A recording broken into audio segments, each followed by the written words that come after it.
Okay, now that is just weird.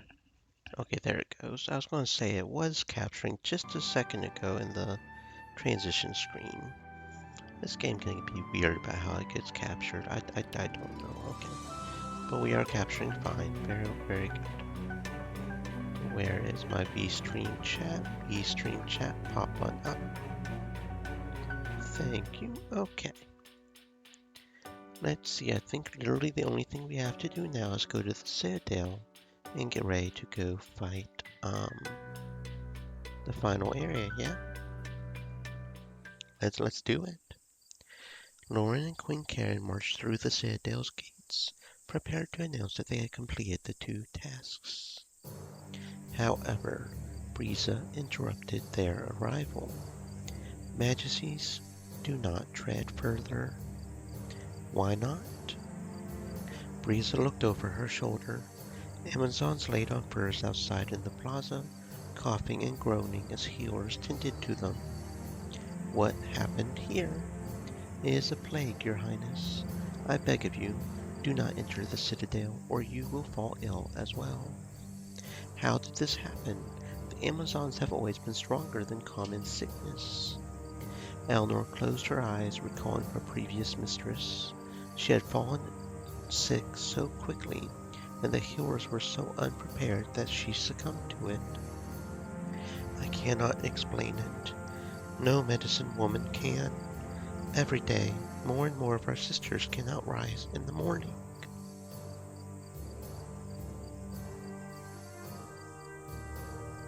This is unacceptable. Magic must be to blame. Can you be so sure? That was my thought as well. Just before the plague started, my scouts reported some suspicious women to me.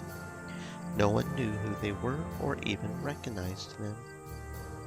Foreign Amazons? I do not know, but they cannot be found again. They've completely disappeared, and now we are plague-ridden. Those were not Amazons. They had to be illusions. Majesty, like the illusions that started the war? Yes, we can ask Mirth and the Polymisho to be sure. So, the same dark forces are now targeting the Citadel. Such filth. Shall I consult with your magic experts with all I know? Yes, speak with the druid and the arch-wizard. Briza slewed and left. Loren watched the sick Amazons from a distance. She was not used to seeing her sisters so weak. She could not even enter her own home. Loren clenched her fist, swearing vengeance. After deliberation, Apollonicio and Mirth approached Loren. We have learned what he could from your scout commander. Indeed, illusion magic may be at play to infiltrate the citadel. But what's more, the sickness itself runs deeper than any healing magic. It's not waging war on their bodies, but on their souls. What? What does that mean? This plague is the work of dark magic, and that is outside of our realm of knowledge. Lucky for you, I'm here. Loren spun around to see Chambara making her way into the conversation. No one thought to ask me about dark magic. Anybody? We were about to. Oh, I'm sure. I will ask. Chambara, can you help my people? I might.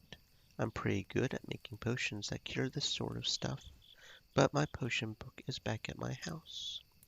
In the swamps? Then that is our next destination. Really? It was that simple? Only your entire race needed to contract an evil disease to get you to take me back home? Why didn't I try that sooner? Mirth sighed, and Polymisho grumbled under his breath. Oh no, we must cure the plague! They entered the swamps and found Chambara's house exactly the way they had left it. Home, sweet, swampy home. She entered inside the decrepit hovel, and the rest followed her inside. The interior was just as well kept. Now where is that silly potions book? Chambara swiftly crossed the room and scanned her bookshelf. She pulled out a manuscript bound in black leather and heaved it to a nearby table. She opened it and flipped through several pages. What kind of plague is it? Locusts? Midnight transformations? It is an illness. My warriors have lost their strength completely. Boring. Just a regular plague then. Here, found something that may help. A potion. Potion. You have used this lie on us already. No, this is really a potion this time. Or would you rather take your chances in not believing me? Loren thought about it for a moment and then shook her head. She had no choice but to trust Chambara. Okay, here's the recipe. I'll have to brew it for you because you're all incompetent, but that's the extent of my graciousness. You have to get all the ingredients. I'm not breaking my back for this. I'll be sitting right here, let's say, guarding the potion, shall we? No, you'll come with us too. It's not that simple. She scanned the page in the book. You need to decipher the recipe first. Decipher? It's written in a different language? No, it's written like a riddle. Standard dark magic double tongue to deceive you. It's written like this so uptight losers like you couldn't understand it, so you wouldn't persecute those who wrote it. What does it say? Read it to us. Okay, it says here, the potion requires 3 essences: master, servant, and friend. Master, servant, and friend. First ingredient, take from the master, trapped in the underrealm. Release him. Second ingredient, take from the servant, wandering champion, flesh stained with the plains. Third ingredient, take from the friend, loyal to the end, waiting for the master's return. And that's it. But what are we supposed to get exactly? Let me see that book. I will reveal its secrets. Mm-hmm. Sure you will. Chambara relinquished the book with a dismissive toss. Take from the master trapped in the underworld. Release him. If this is dark magic, then the master would have to be a death knight. Then we stop right here because we will under no circumstances release a death knight. It's not literal, you know. You probably just have to find his tomb. Do I have to spell this all out for you? Oh, wait. A real death knight? Those evil people that everyone keeps saying destroyed the world. I don't want to go anywhere near one of those. Death knights are a thing of the past. At least they used to be. Any knight we would encounter would be long dead. Zeal. True, we almost forgot about him, and that is very dangerous. Faust and any like him are not trapped in the underrealm.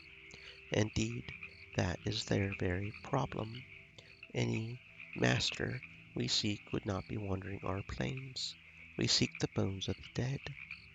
Bones cobbled together from the old body, relying purely on magic. At their worst, they should be dead. Those don't sound fun either. We don't really have a choice. Loren was wary about releasing any master from the underrealm, but her people needed a cure. Take the servant, wandering champion, flesh stained with the plains. Flesh stained with the plains. What color are the plains? Brown? No, dummy, they're green. Green flesh. I think we know what creature this is referring to and where it will be. Wandering the plains. Let's go. Take from the friend, loyal to the end, waiting for the master's return. That could be anything. Not necessarily. It says that, whatever it is, it's still waiting at the end. The end. Doesn't mean Everbirth. Only demons live there. No, there are other creatures that call it home. golems, drakes, fire hounds. Trouble chimed in at the reference to his kind. Draco reached down and scratched behind its many ears. What's that? You want to go see your family? We'll do no such thing. Why not? If we're going that way, it shouldn't be too hard to just stop by. I don't think it will be a problem, Majesty. We should investigate all non-demon allies of Faust. Loren grumbled. Okay, I suppose, this is happening. So do we actually go to Everburn for that one? I guess. They were cautious now that they were walking closer to the Mountains of Fire. So, Archwizard, have you made up your mind? Which creature is the demon's friend? I have an idea, but I'm not sure if it is the right answer. We may only tell a loyal creature if we come in contact with it. Then let's not waste any more of our breath discussing it. They made an effort to avoid the demons of the land, but attracted the creatures that coexisted among them.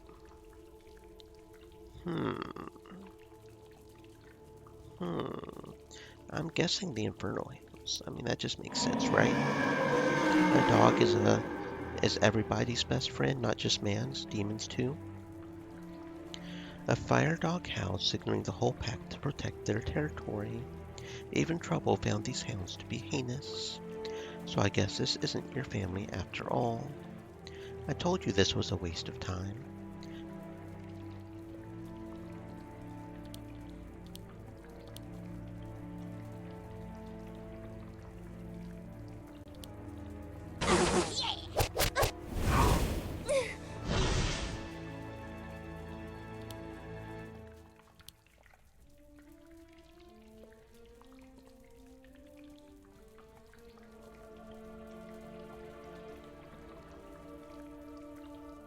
Why are you doing this?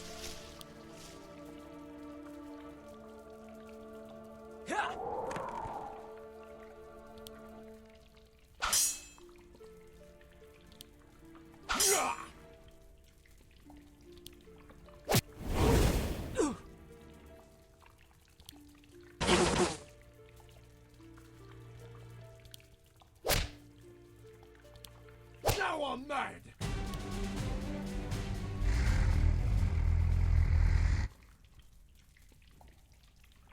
More hounds crawled out of their dens and growled at the group. Their teeth were bared as they advanced frighteningly. They're not going away. Amukiki swung his sword at them, but they were not intimidated. The hounds barked and snapped their sharp teeth. Man's best friend. These are the master's friend. Take a trophy from one of the dead ones and let's be gone from this place. Run, Trouble! Elnor procured a fang from one of the hounds that they had slain. Before the other hounds attacked, they fled from the mountains altogether. An embellished crypt in the cliffs of Mount Kronos caught their eye. They knew if they were to find a master of dark magic, it would be among the burials of the fabled Death Knights. Salzer helped them navigate the mountainside and the length of the crypt. He was particularly pleased to be returning to something he was comfortable with. Deep inside, they found 3 enclosed tombs. Looks like 3 of those guys are housed here. We shouldn't mess with the others, because, you know, the apocalypse. So which tomb is the master? Shouldn't just any old Death Knight do? We should select the tomb of the evildoer that most resembles whoever casted the dark magic. Makes sense, and that would be a goblin. Open the tomb of the Goblin Knight. The remains of a long-withered goblin shaman was uncovered. Several members coughed from exposure to the disturbed dust. I suppose we take one of his bones. Elnor reached into the tomb, not letting on how scared she was of the ancient evil she was about to touch. Once Elnor's hand was around a bone, she felt it tremor. She let go of the skeleton as if it burned her. The corpse surged with a demonic glow and sat upright. Loren pulled Elnor to safety with one arm. and got her sword ready with the other.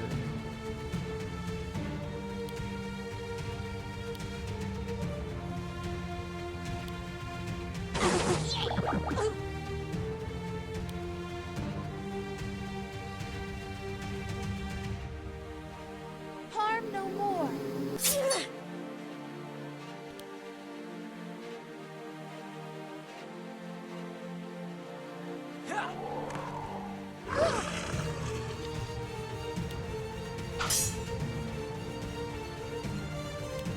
You're too easy.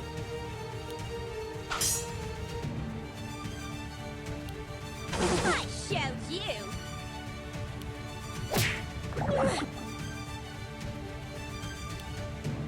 Harm no more.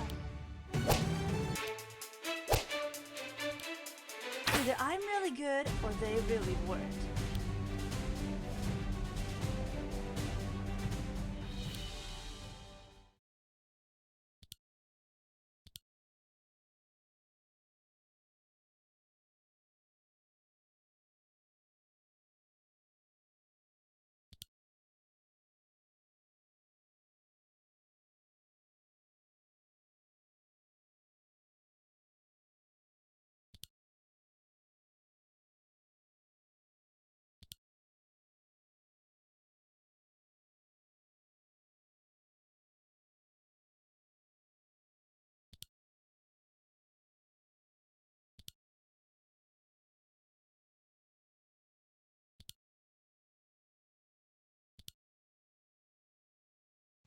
How can the dead continue to rise?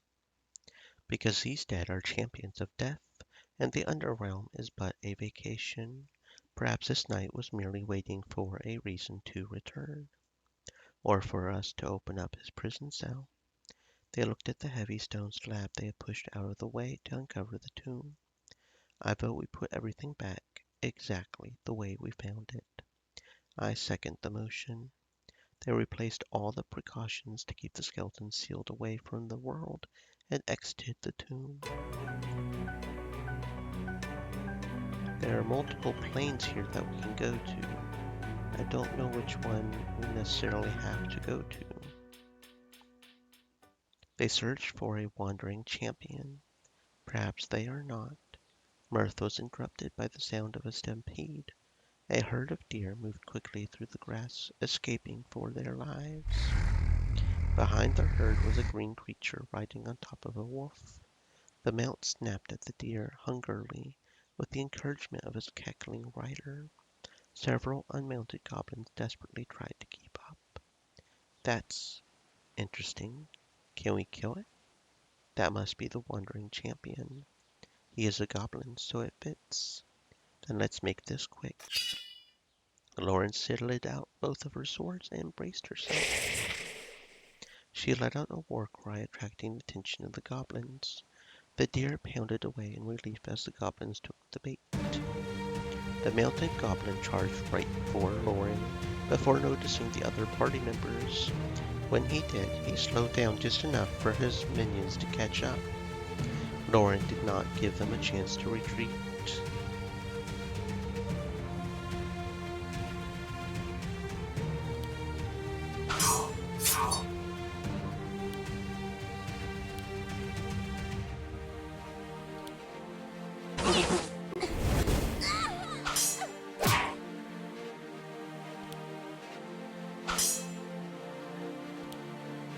Aw, you care. You really do.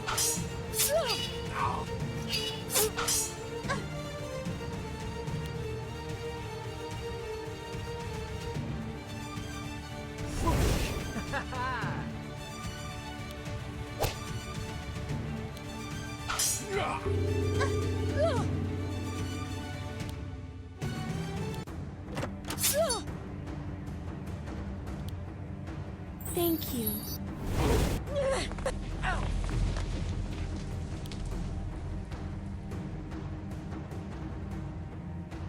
Try this on for size.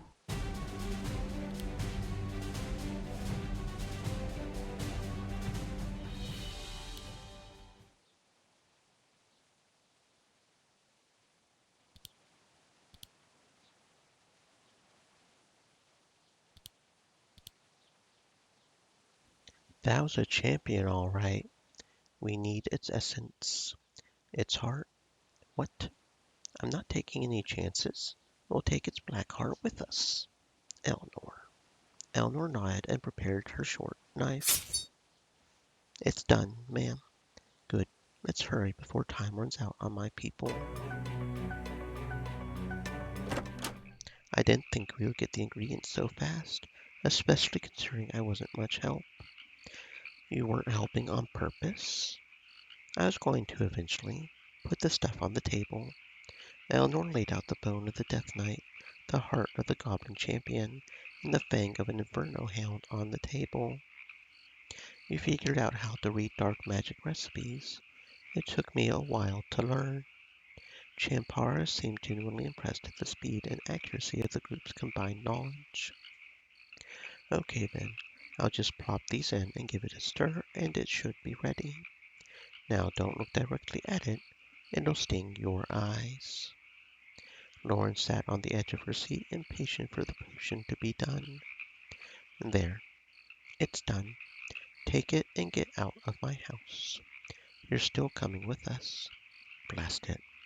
You caught that. Fine. That's not very much. How are we supposed to treat all of the Amazon with this? Put it in the water supply or something like that. It's too potent like this anyway. But this will work. I'm good at what I do. Of course it will work. We should test it on one person first, just to be safe. Being safe would be getting this to all your sick people as soon as possible. You're really going to hold off because you can't trust me? Your choice. We trust you. Eleanor, rush this potion back to the Citadel as fast as you can. Tell Brisa what to do with it. We'll catch up with you soon. Eleanor took the potion and ran outside, obeying her queen without hesitation. She escaped the swamps untouched and advanced at a great speed from the benefit of traveling alone. Eleanor could not have made it sooner to the Citadel, and judging by how grateful Brisa was to see her, despite their relationship, she was just in time. By the time Loren and the rest of the group made it to the Citadel, the potion had been administered, and the signs of recovery were promising. Your Highness, I do not know how you managed a cure for the plague, but it is subsiding. It should be safe for you and your friends to enter again.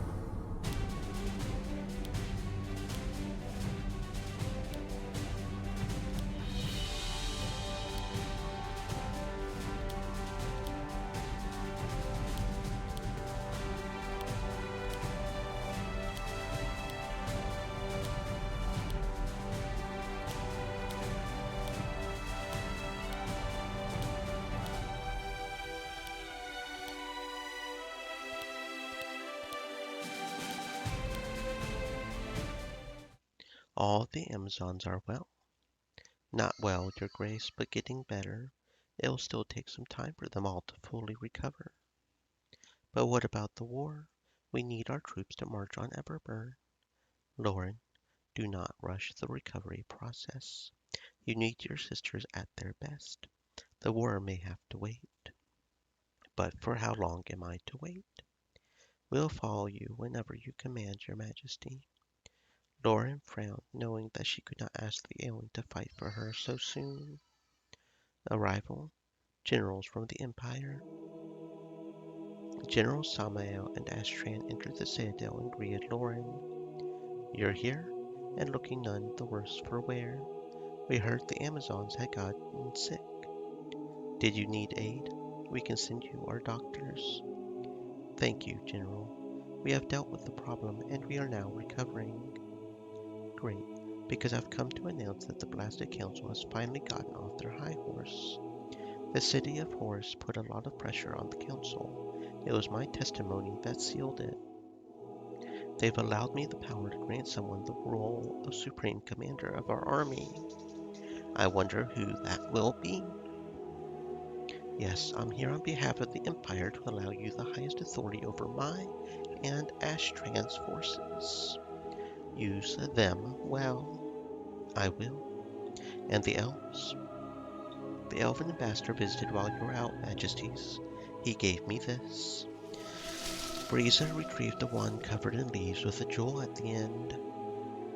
That is, the scepter of the Weld. Mirth took the stick and turned it upright, presenting it officially to Loren. It signifies the leader of the protectors of the forest, which means you control all elven troops. The elders have agreed to grant me their military as well. That makes two. You have united the armies. Loren gripped the scepter firmly. So we have come to the end of it all. Everyone stood in silence, taking in the fact that the greatest battle of their time was very close to reality. Are we prepared to lay siege to the demons? The Amazons still need to recover their strength, but we will march on your orders. If there is anything we need to accomplish before seeking out Faust, we should do it now. This is at the end of Chapter 3. In Chapter 4, you will not be able to travel the world or use the camp feature. It is highly recommended that you finish your business with your party members. You'll have one more chance to purchase items in Chapter 4, but you will not be able to travel to the shops you've seen thus far. Let the Amazons regain their strength.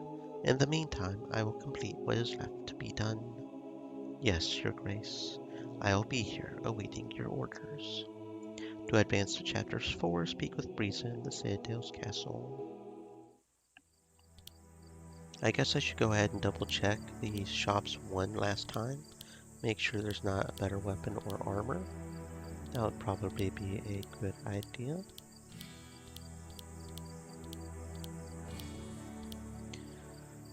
Air, I don't want air weapons. I don't want elements. And that's a two-handed sword. We don't want that.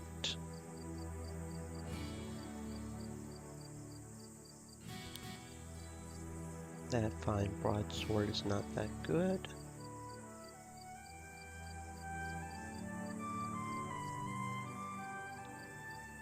I highly doubt we'll have anything, so part of me is tempted not to. I will double check with the camp to make sure there's nothing else here, but Loren had been too busy the last few days. She had been so engaged with everyone demanding her attention, her opinion, her orders, her presence. Being the leader of the Grand Army looked to be more than any one person could handle. Yet she handled that burden as if it were completely natural to her. Elnor deemed that Loren would make a good queen, but Elnor could do little to help her mistress, other than have a fraction of Loren's work delegated to her. But for many things, there was no substitute for the real Loren, and Elnor watched her wind down slowly after each one.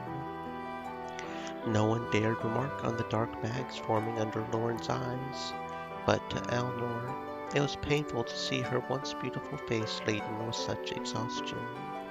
The sudden impulse to reach out and caress Loren's face, take her by the hand, and pull her to a warm bed was growing stronger each time Elnor saw her. Elnor would feel electrocuted by her own thoughts, even though they were entirely pure. She just wanted to take care of Loren, yet she felt ashamed to even admit that. Loren called for Elnor to the cliff of a ravine where the army was forming below for a debriefing. All the generals were lined up, looking down. The first thing Elnor noticed was Loren rubbing her eyes. She had gotten no rest yet. Further into the meeting, she saw Loren sway forwards. It was enough to alarm Elnor into reaching out to keep her from simply falling off the cliff. Loren startled to full attention, wonder why Elnor's arm was before her. There's a tree stump just behind you. I cleaned it off for you. Elnor looked back, tempting, and then saw that everyone else was standing.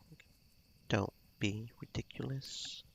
The meeting continued, and Loren's wavering continued. In a drastic move, not knowing what else to do, Elnor dropped to the ground and moaned loudly. Oh, oh no, my stomach. Everyone, including Loren, perked up and turned to her. She pretended to wallow on the ground.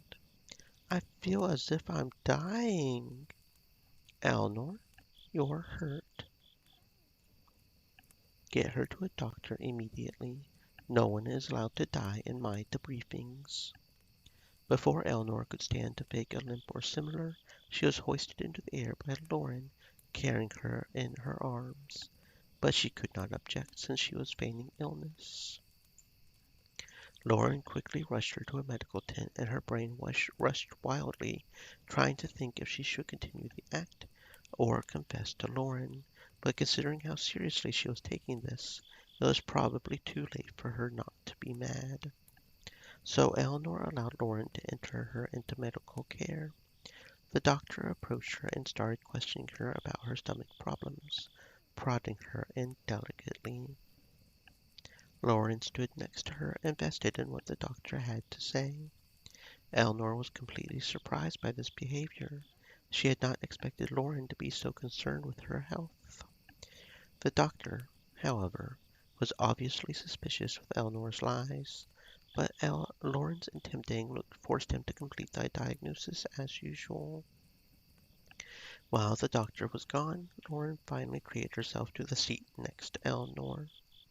Shame grew in Eleanor every second as she continued the ruse. She had only meant it to keep Loren from falling asleep in a very dangerous place. Eleanor cursed herself. She didn't want to worry Loren any longer. Eleanor decided to tell the truth to Loren, even if it meant her being upset with her. Something fell onto Eleanor's shoulder. She jumped and looked over to see Loren's head tucked on her shoulder. Her entire body slumped against Eleanor's. The Amazon was heavy, especially on an elf, but the calm breathing coming from Loren was more than incentive enough to act as her pillow. Eleanor could not help but smile. Loren was finally getting the sleep she needed. The doctor approached loudly, and remarkably, Loren did not stir. Eleanor put a finger to her lips to hush him. He got the idea and left them alone. Eleanor leaned back slowly as not to wake Loren, and got comfortable to allow Loren her much-needed respite from her grueling duties. She could feel Loren's chest rise and fall, and the hot air that spilled from her slightly parted lips as it fell against her arm. After an hour passed, Loren's head rocked until finally her head jutted upwards. Where did I? She gulped and looked back at Eleanor. The look of her realizing she fell asleep was not that much different from that of utter horror. Loren quickly looked away. She had never done something so casual in her life. She was devastated from her lack of decorum, but also from burdening someone else. It's all right. I know you needed it. It is most definitely not all right. I am deeply sorry for inconveniencing you. Loren stood but could not face Eleanor, which was for the best for both of them at that point. Their faces were both turning too red. It was no trouble. You have to believe me. After a very long pause, Loren attempted to look over her shoulder at her. How are you feeling? Better than ever. Good. She looked away, rotated her likely stiff shoulders, and took a step towards the exit. She started to say something, but Eleanor cut her off. I won't tell anyone. Loren finally looked at her, and their gazes felt electric. Eleanor took a breath inward from seeing Loren so defenseless. She looked almost sad, but Eleanor supposed that this was Loren at her core. Beyond the hard exterior, there was a woman, and it was clear that that woman had never once depended on anyone. Loren broke the look and ducked out of the tent.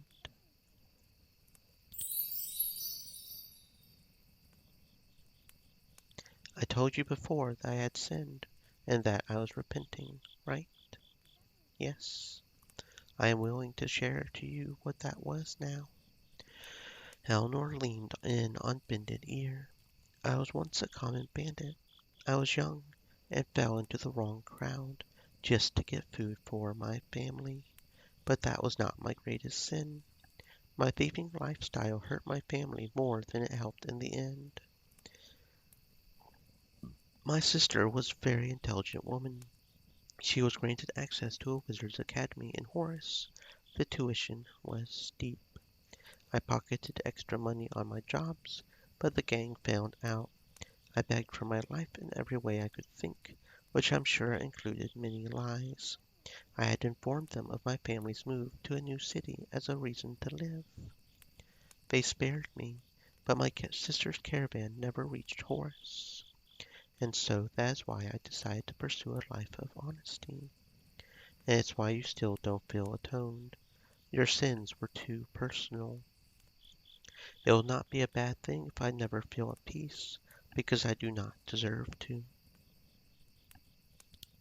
Don't be so harsh on yourself. Being harsh on myself is the point.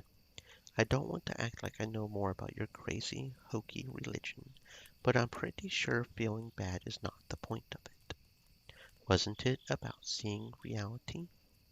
The reality is that my sister is dead because of me, which sent you to Irijo or whatever, right? Sounds like it was in the grand plan of things. Salzer went quiet.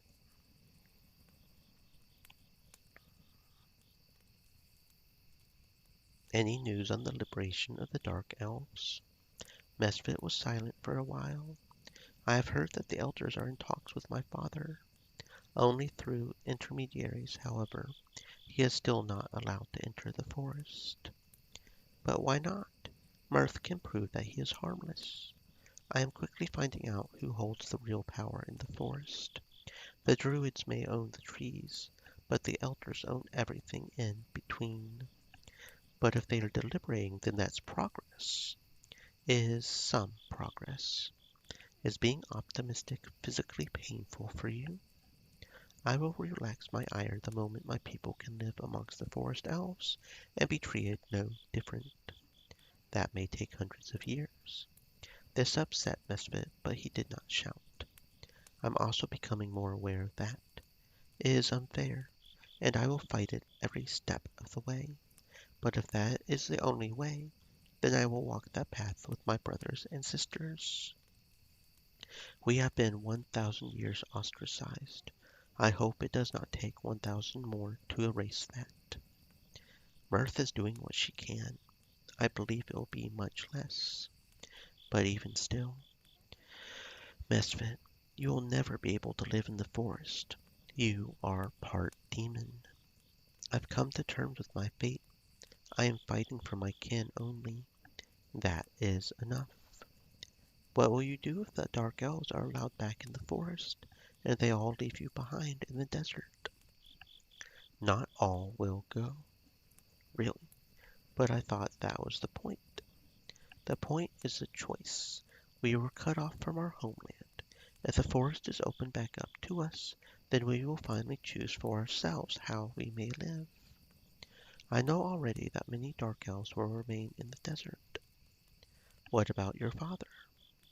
He deserves to live in the forest. He has dreamed of it for a long time. I hope that he gets a chance in his lifetime. Thank you.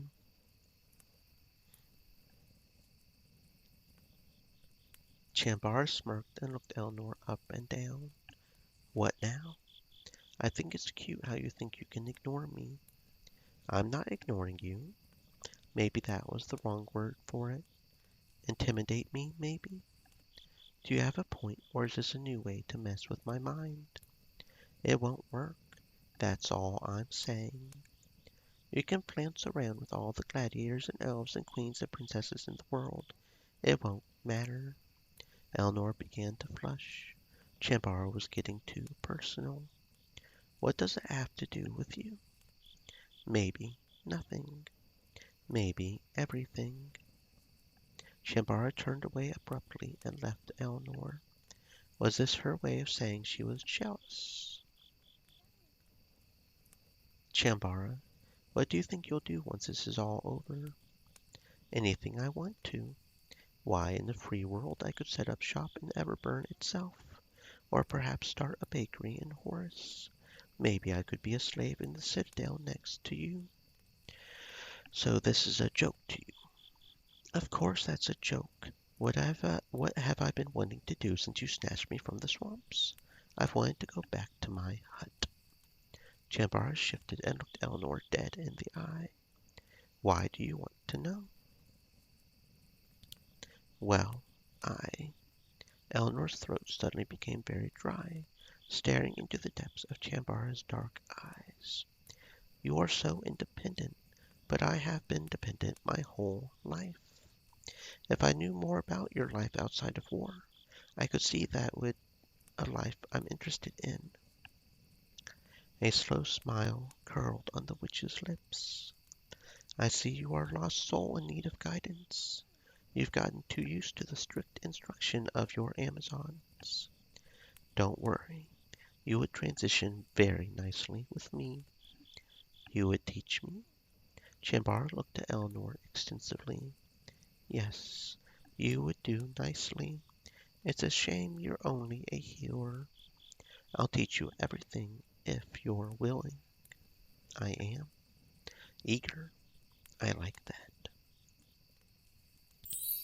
It doesn't matter anyway. You'll still be Loren's toy, and she'll shelve you right back into the citadel. Our futures don't overlap. Chambara walks away after that, leaving Eleanor to hopelessly find a response to that, but can't find one. What are your thoughts on being dead? You know how I feel. It is not so bad. Of course, being a necromancer, it's the same for any who believe in life after death. Elysium, was it? If you believe such a paradise exists, you are like me. I just don't need religion as a middle step to comfort in passing. What do you believe happens when you die? I don't pretend to know. I do know. We fall in the underrealm and live out eternity there. The magic of that world will keep us quite busy. Underrealm. That does not sound like somewhere I would like to spend eternity. It is what you make it. For some people it is a terrible place, but only because they brought that terror with them when they died. I believe I've lived quite a content life, so my eternity will be quite pleasant. What will your eternity be? Endless wine, lots of nude dancing. No, stop. I don't need to hear that. But I wonder if what you say is true. Can two people meet up in the underworld? Share an eternity? It's probably possible. I've never thought about that. But if we're all going to the same place, then we could probably find each other if we wanted. Eleanor and Chambara hold eye contact for a moment. Then you're right. Death is not so frightening after all. Okay. How have you been enjoying your time with us thus far? I must say it's been rather enjoyable.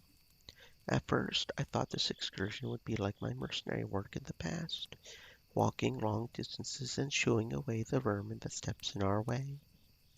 I'm happily mistaken. Hunting demons that are planning to take over the world, that's straight from a fairy tale, and I'm a part of it. What's more, our targets are some of the toughest I have faced. Not quite as impressive as some of my past kills, since I've already dealt with the worst.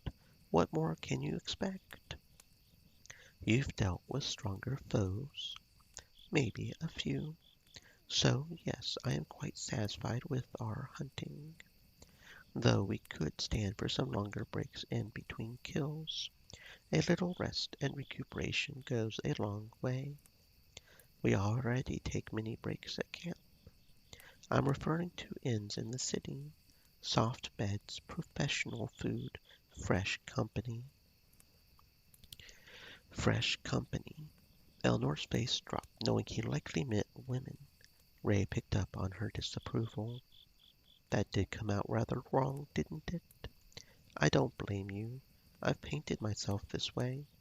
May I tell you a story? Oh, gods, here comes another story. I'll make it short. There once was an elf who lived in the forest who had seen every elf woman there was to see. Tall, short, blonde, dark, all of them. And then one day an elf walks past the forest, and she is unlike any he has ever seen. But she disappears. So when the elf finds her again one day, he makes sure that he does not lose her a second time. Elnor swallowed as Ray's eyes softened while looking upon her. And there is no more. His voice dropped to a whisper. You should work on the endings of your stories. They're not very good. It is a work in progress. Shall I keep you updated as I go along? Elnor bit her lip and faced away.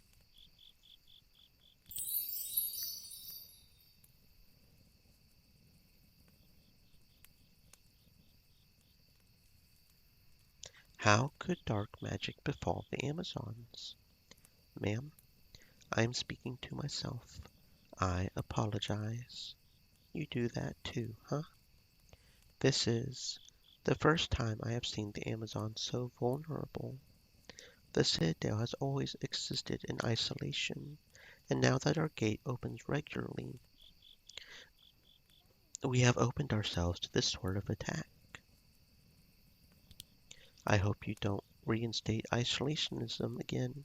I've gotten hooked on this thing called mead, and I would rather keep drinking it. The Citadel's wine has always been superior. It's not bad. Mead is a bit different. How does it taste?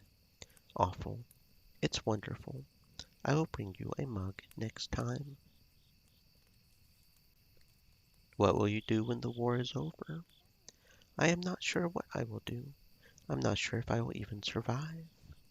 Karen's spear dragged on the ground. You will. I will protect you if I must. Well, well, if you say it, then it must be true. Would you stay with the Amazons? I have a choice. Things are changing in the world. Loren will replace me as queen once it's over. She is more sympathetic toward you than you might think. Eleanor reveled briefly in the idea that she would be a free elf if Loren allowed her. She had already done so much for her, so it wasn't impossible. Then, if she left the Amazons, what will you do once Loren is queen? I believe I will retire somewhere outside of the Citadel. I don't want to interfere with my daughter's rule. Will you be alone?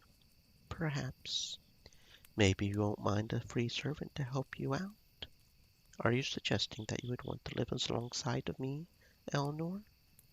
The elf blinked several times, unsure if she truly wanted to admit to that.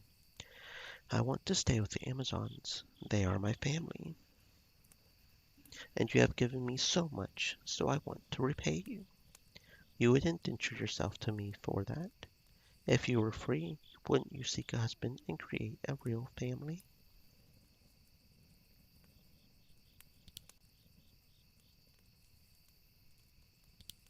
Boys? No, thank you. You do not like men? I've spent too long living with the Amazons, I think. I see. We all have much to think about. The future is still yet to be seen.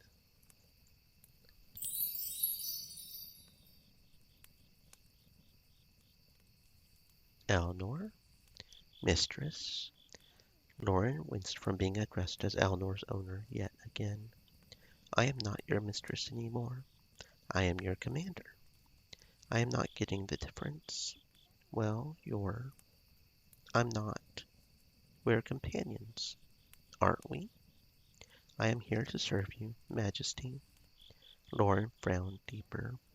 Sometimes you call me Loren. Eleanor blinked. More silence. Loren. Loren perked up from the sound of her name across her lips. She had said it so tenderly. Eleanor watched Loren stare at her, making her feel like she had just uttered a magician's chant. Was there something you needed from me? Loren crossed her arms to mask the fact that she had completely forgotten why she approached Eleanor. In fact, she could remember all the steps she took to walk up to her, but at no point did she have an agenda in mind. You asked to see me, did I? I don't recall. You must have. I didn't come to see you for no reason. Perhaps you came to check on my progress with the troops. Yes, of course I have. Report. They're a good bunch of rats. Rats, but they're good rats. Yes, I've seen them training. You're very right. They've come a long way, thanks to you. Good job. Eleanor swelled with pride.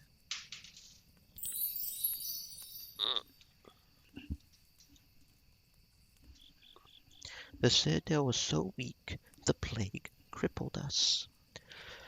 Loren looked completely unfocused. Ma'am, the Amazons have always been prepared for war. We've always been ready and willing and strong. You're worried about your people. Of course I'm worried. I'm relying on my sisters to dictate the tide of the war. Isn't it more than that? Maybe you actually care about your friends and such? Loren's lips pressed together tightly. Surely you had friends, didn't you? I am concerned about the war. That is all. It's my fault that I let this happen. I should have been there. I could have stopped whoever poisoned us. I could have killed them right then. Your fault. Probably more like Breeze's fault. And how would you, being at the Citadel, have helped anything? You would have been made sick as well. Loren looked away, conceding that she would have gotten sick if she was at the Citadel, but secretly believing that she would have killed the rats responsible before they poisoned anyone.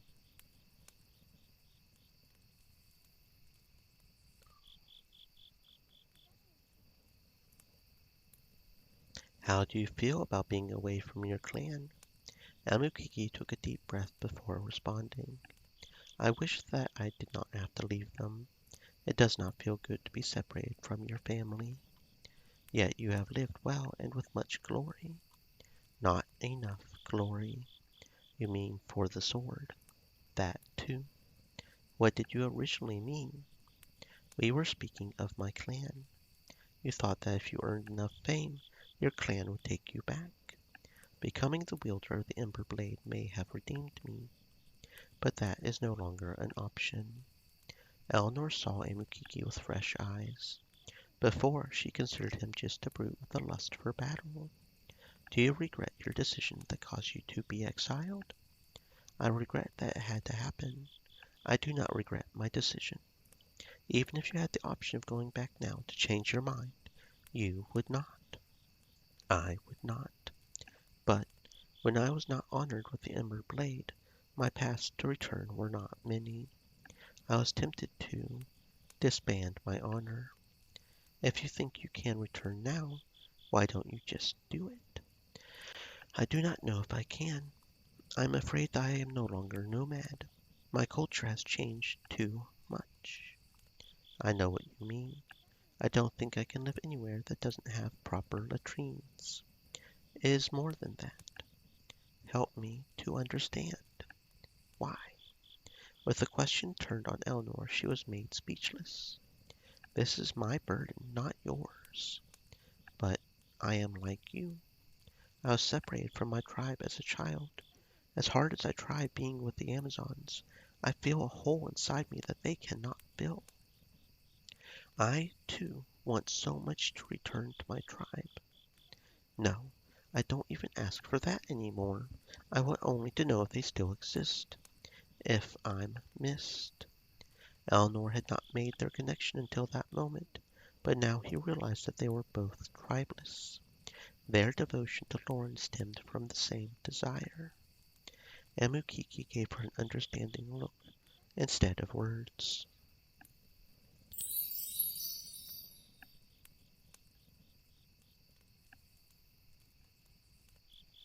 Dark magic has stricken the Citadel. Our enemies are growing clever. They have learned our base of operations, and so our time of relative safety is growing short. Are you prepared? I have been preparing every day since the old war was won. Really? Why? You killed Faust, Didn't you think he was going to remain dead? At first I think I did, but I was so maddened by the end, by what it took to win the war. I could not celebrate and live in peace. I was not allowed to do that.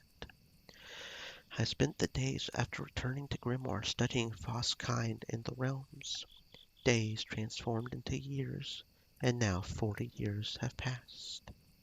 Why couldn't you celebrate? What happened at the end of the war that bothered you so much? My daughter? I lost my daughter. Was I supposed to celebrate having her ripped from me? I had to know what happened to her. I had to find out what I could do to help her. She died. No, I cannot give up hope.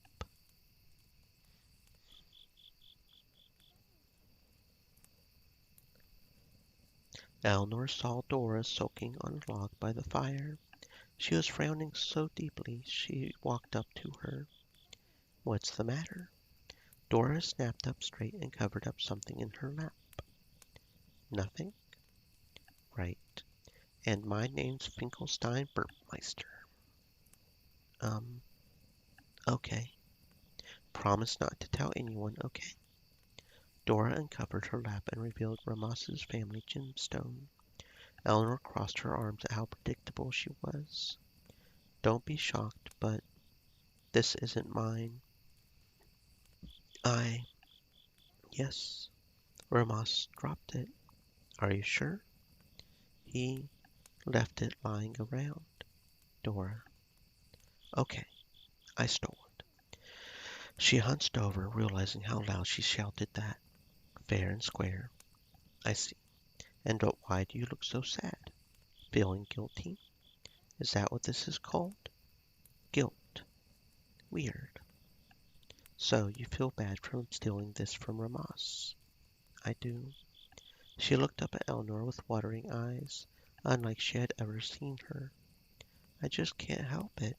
It was there, and it was shiny, and I just took it, even though I didn't want to. Not from him. You feel particularly bad for stealing from Ramas? Yeah, I don't want to steal from him. I really like this. I can't stop looking at it, but I feel so wrong. What should I do? If you want to clear your conscience, you have to go up to Ramas and apologize.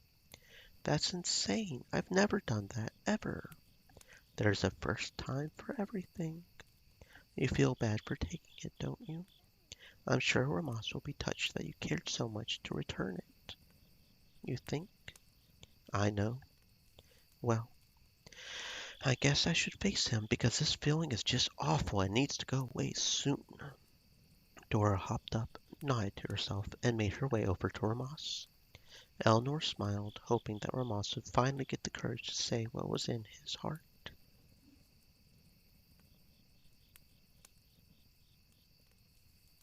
Eleanor watched Dora confront Ramas from afar.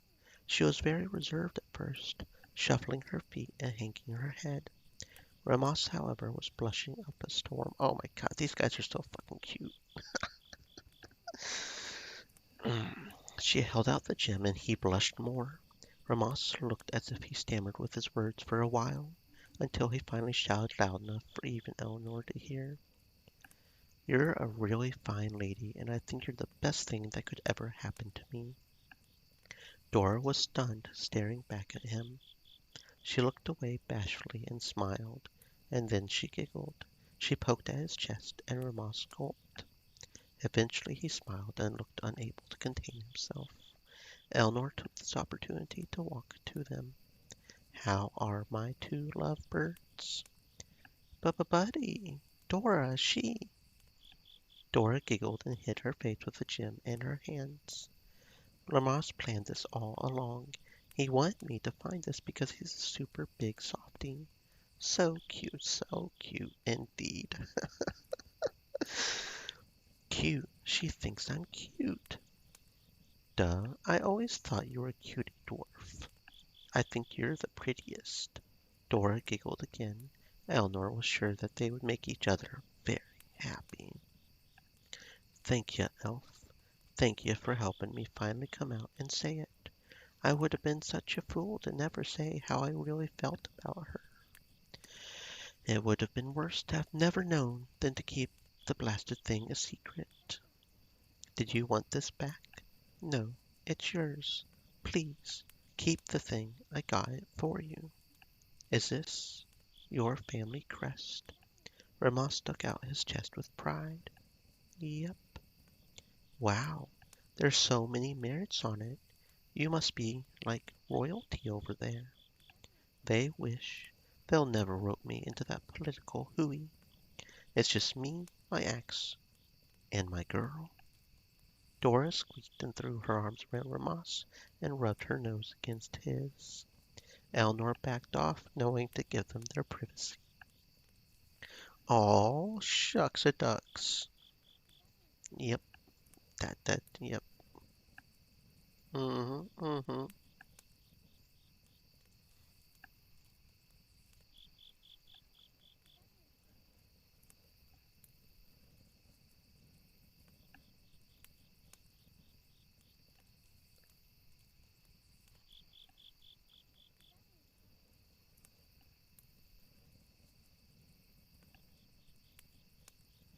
Okay. Eleanor stood on the edge of a steep cliff, looking down into the ravine. Since they had made camp, she had been drawn to it. Now she stared into its depths and swamped herself with her thoughts. The grand world army formed below, and she could see how it spanned for leagues. It was a force she had never seen before, but then she had seen very little in her life.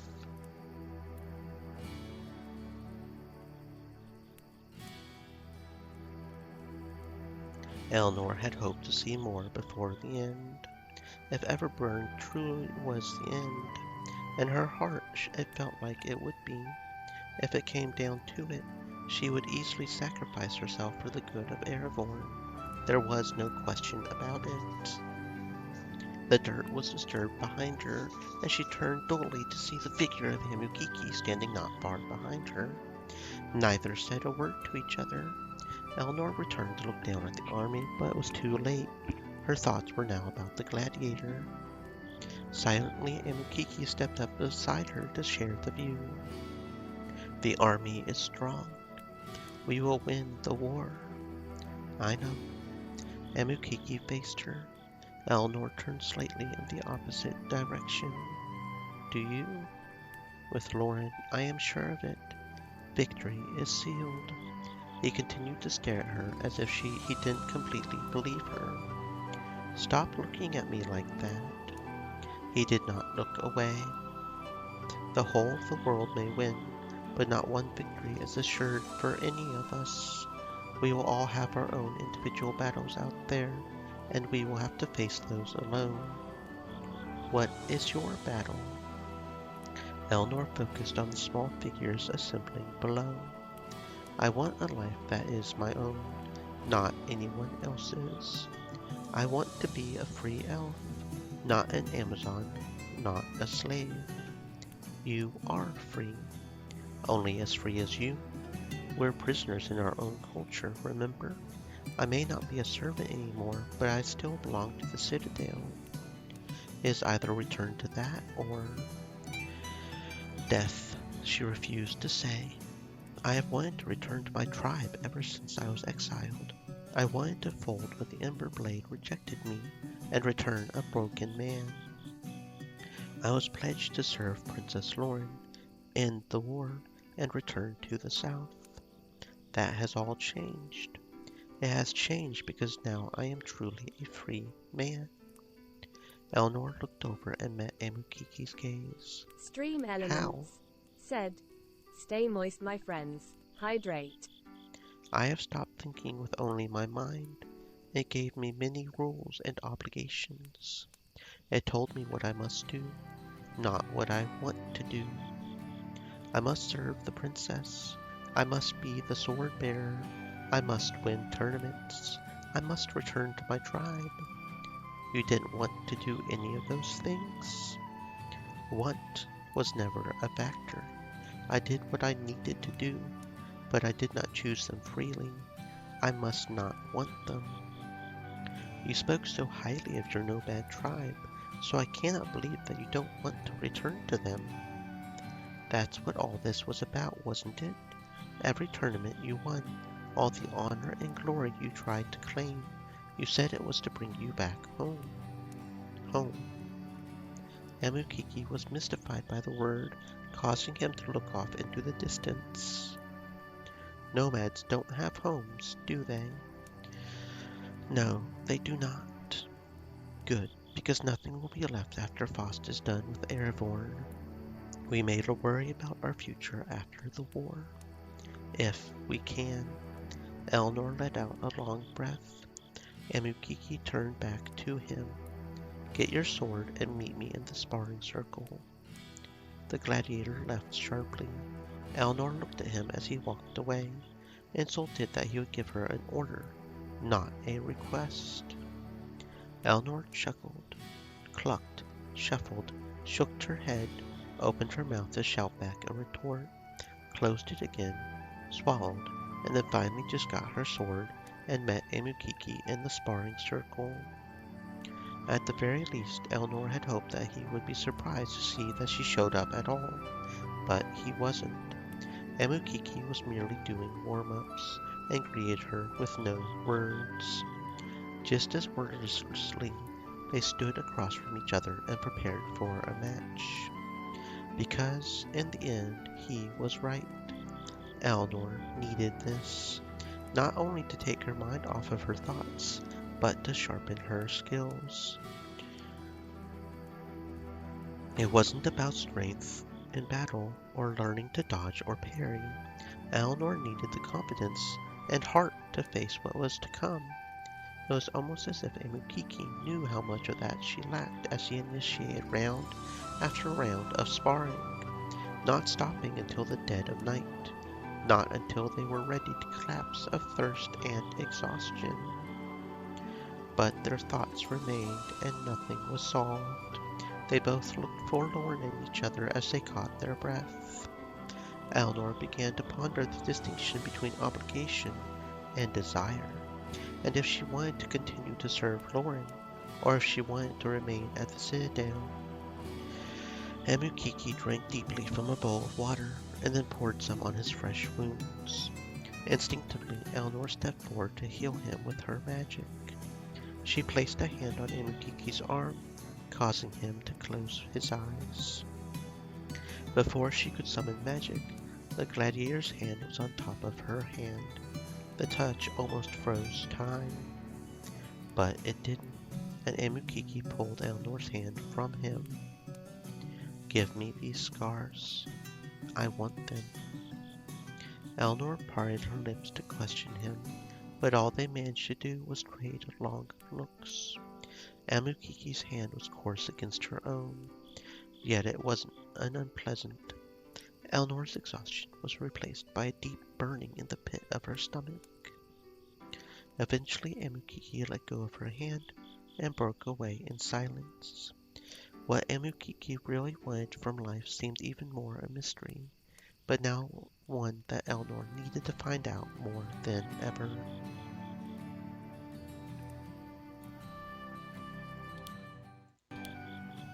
Elnor had been watching Chambara in the distance for a long time now. The witch was sitting at the edge of the forest with a black book. Every now and then mysterious light would appear and then disappear. Elnor's curiosity got the better of her, and she finally approached her, though carefully. What are you doing way out here? Evil magic stuff. Chambara stopped as if she were annoyed. If you must know, yes, I am doing black magic. I happen to enjoy it if you didn't notice.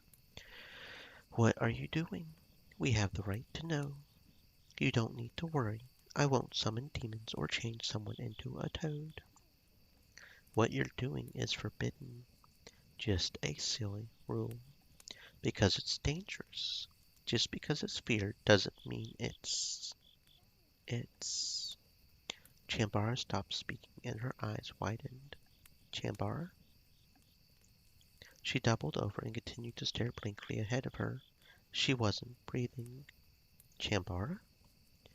Eleanor rushed next to her and instantly felt that she was boiling hot. Eleanor tried not to panic. She racked her mind for a spell. Any spell. She placed her hand against Chambara's chest and closed her eyes. In the next moment she yanked her hand away from her, and a bright, multicolored flame was ripped out of Chambara's body. Eleanor held the magic fire in her hand and stared at it wildly, trying to make sense of what just happened. Chambara recovered and saw that Eleanor had saved her. What is this? What just happened to you? How did you do that? How are you continuing to do that? Do what? Chambara stared at Eleanor in awe and crawled over to her. She sat in silence for a moment. You're holding dark magic. What? Eleanor shot her hand as far away from her as possible and tried to shake the magic fire from it. No, stop it. Don't act rash. That's what's really dangerous, you fool. Chambara stopped her hand and held the fire up to her face. Amazing. Get rid of it. Have you always been able to do this? Wield raw magic like this? Eleanor swallowed, trying not to focus on how much she didn't want to be holding dark magic anymore. I don't know. Please, take it. Take it away. I I can't. Only people like you can be so lucky. You call this lucky? Hold still. Let me finish this spell. You know, that only happened because you interrupted me. Chambara hastily read the rest of the page and pointed her wand at the flame. After some guidance, the flame jumped from Eleanor's hand and into the air. It swirled and disappeared. They both stared at the empty space and tried to regain feeling in their bodies again. When Eleanor finally looked back at Chambara, she saw that she was already staring at her. You have a gift. If that's what you call it, then I know it's a curse. I have only read of those who can control dark magic as you have just done. I have never seen it with my own eyes. I am a magician like you. Don't you see the difference? Chambara shook her wand and grabbed Eleanor's wrist at the same time. I read books and follow recipes, like most every other magic user in these lands. I can't reach into someone's very essence and pull out dark magic. I can't hold it in my hand with only my mind. Chambara's eyes bounced between Eleanor's intently. What's wrong with me? Absolutely nothing. They stared at each other for a moment. Eleanor began to feel the weight of what Chambara was saying. You can be something very powerful. I can teach you. Eleanor pulled away from Chambara then. It was Eleanor's instinct not to trust any offer from a witch. To do evil? Aren't you past such labels by now? Do you truly think that all which you don't understand is evil? There's a whole world out there that simple-minded folks turn away from in fear. Ignorant, simple-minded fear. Would you throw away this gift to live by the rules of a world that has oppressed you, enslaved you? You have the power to change that right now. I can help you. It was a romantic idea. The visions of freedom and power raced through Eleanor's mind. And Chambara? She was a dark witch. She hunted and considered evil. Would she want that for herself as well? I can't live like you do. I need more than that. And frankly, I think you do too. It was Eleanor's turn to leave Chambara. The memory of that day haunted Eleanor for a long time. The idea that she could be talented not only with magic, but with dark magic. That scared her. Chambara had only wanted to help her explore that talent, but then Eleanor would become just like her. The more she thought about it, she started to wonder why that was such a bad thing.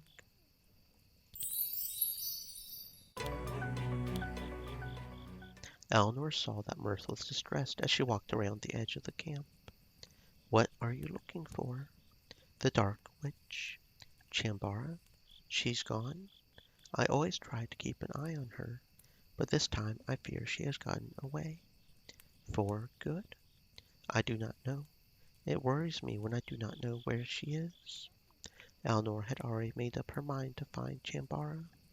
Stay here in case she comes back. Eleanor broke away and entered the forest. It was late in the day, so it was very dark in the shade. Eventually she heard a noise ahead of her. Chambara? She could barely see.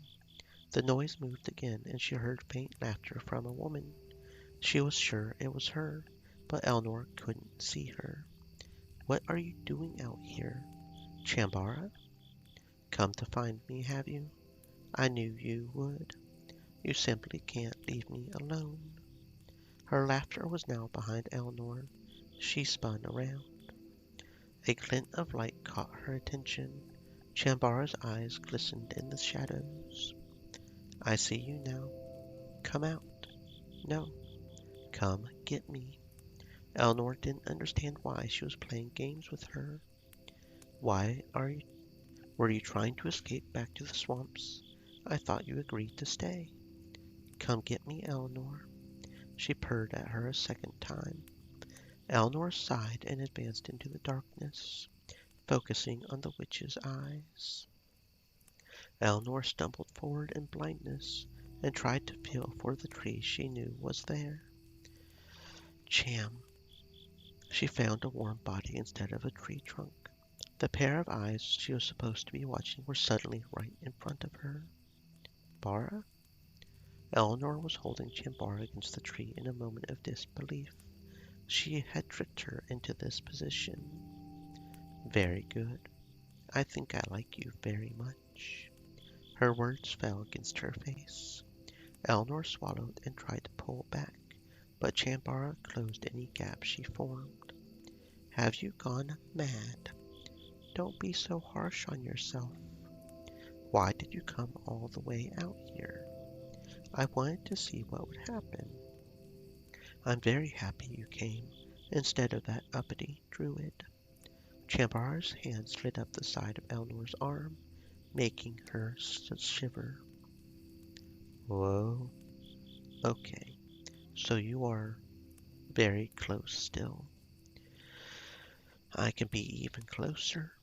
Chambara's eyes narrowed in on her. Eleanor's head grew heavy, staring at them. She leaned forward, but Chambara stepped back and lured her to follow her with her eyes. She walked backwards slowly, and Eleanor obediently followed.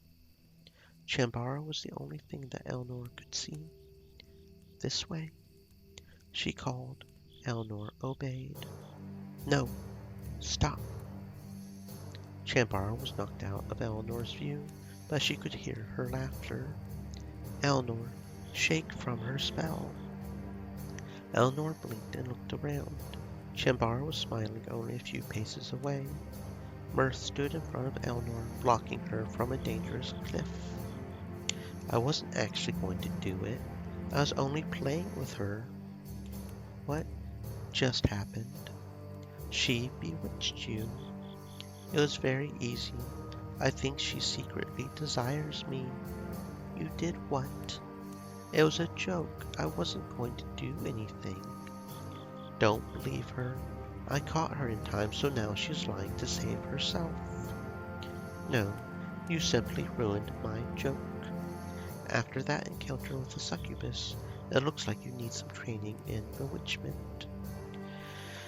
You tried to kill me.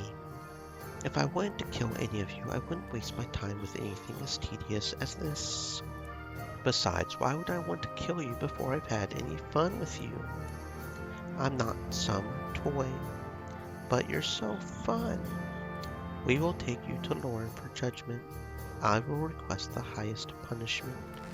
Mirth suddenly gestured at Chambara, and vines shot out from the ground and wrapped around the witch's hands to bind her. Excuse you, Eleanor. Chambara deigned to look at Eleanor for help, but she only looked away in anger. She could not believe she allowed herself to be fooled by her. almost at the cost of her life. At camp, Loren could not deny what Champar's joke appeared to be, and had to punish her. Mirth suggested that she be put to death as she promised. However, Karen forbid it.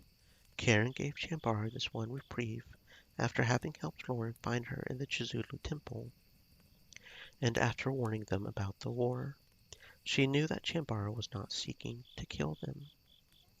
Chambara was shaken from Karen's generosity and how close she had come to Loren's wrath. She sat by the fire in silence for the entire night. Eleanor couldn't help but pity her, even though she had bewitched her. Karen believes you are worth her grace. Chambara's gaze drifted onto Eleanor. I meant to scare you, not kill you. That is also cruel. I am a cruel woman. No, you are not. My queen vouches for you, and so do I. Chambara looked away. I won't be flattered, since I know how foolish you really are now. Yes, I'm a big fool. I tell myself that every day since we've met you. Or is that just more of your dark magic? Who's the cruel one here? You claimed you had faith in me, then immediately sowed doubt. Fine, you shall know the truth. I am no demon succubus. I don't derive pleasure from altering the minds of my lovers. I don't need fake enthusiasm or false pleasure.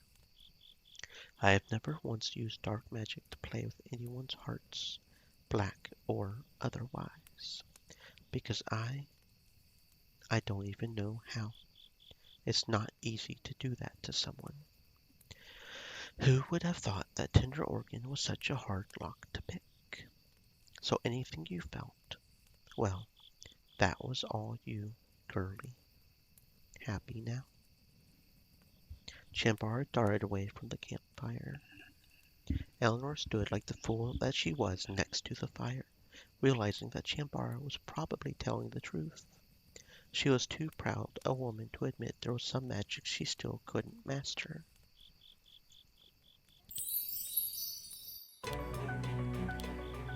Eleanor sought Karen and did not try to hide it from herself any more. When she wandered to the campfire in the evenings, it was to be with Karen, or any of the other small decisions she made where to sit or stand. She would justify them in her mind, but in the end they were just to be closer to her. Karen never thought anything of it. In fact, she had invited Eleanor to be next to her many times. But even though Karen had made an effort for them to be friends, she still felt guilty for enjoying her company. Perhaps it was because they were on two different levels. Yes, on the battlefield she was second in command to the princess, but in the citadel it has always been that Eleanor was a servant and Karen the queen, and that was reflected in every one of Karen's actions, even down to her beauty. She was the image of true loyalty. While Eleanor had no refinements to speak of, she was embarrassed to even make eye contact with Karen, knowing that probably all she saw was a peasant. Watch out. Draco appeared suddenly before her, and a bowl tumbled from his hands, straight onto Eleanor. Oh no, you didn't watch where you were going.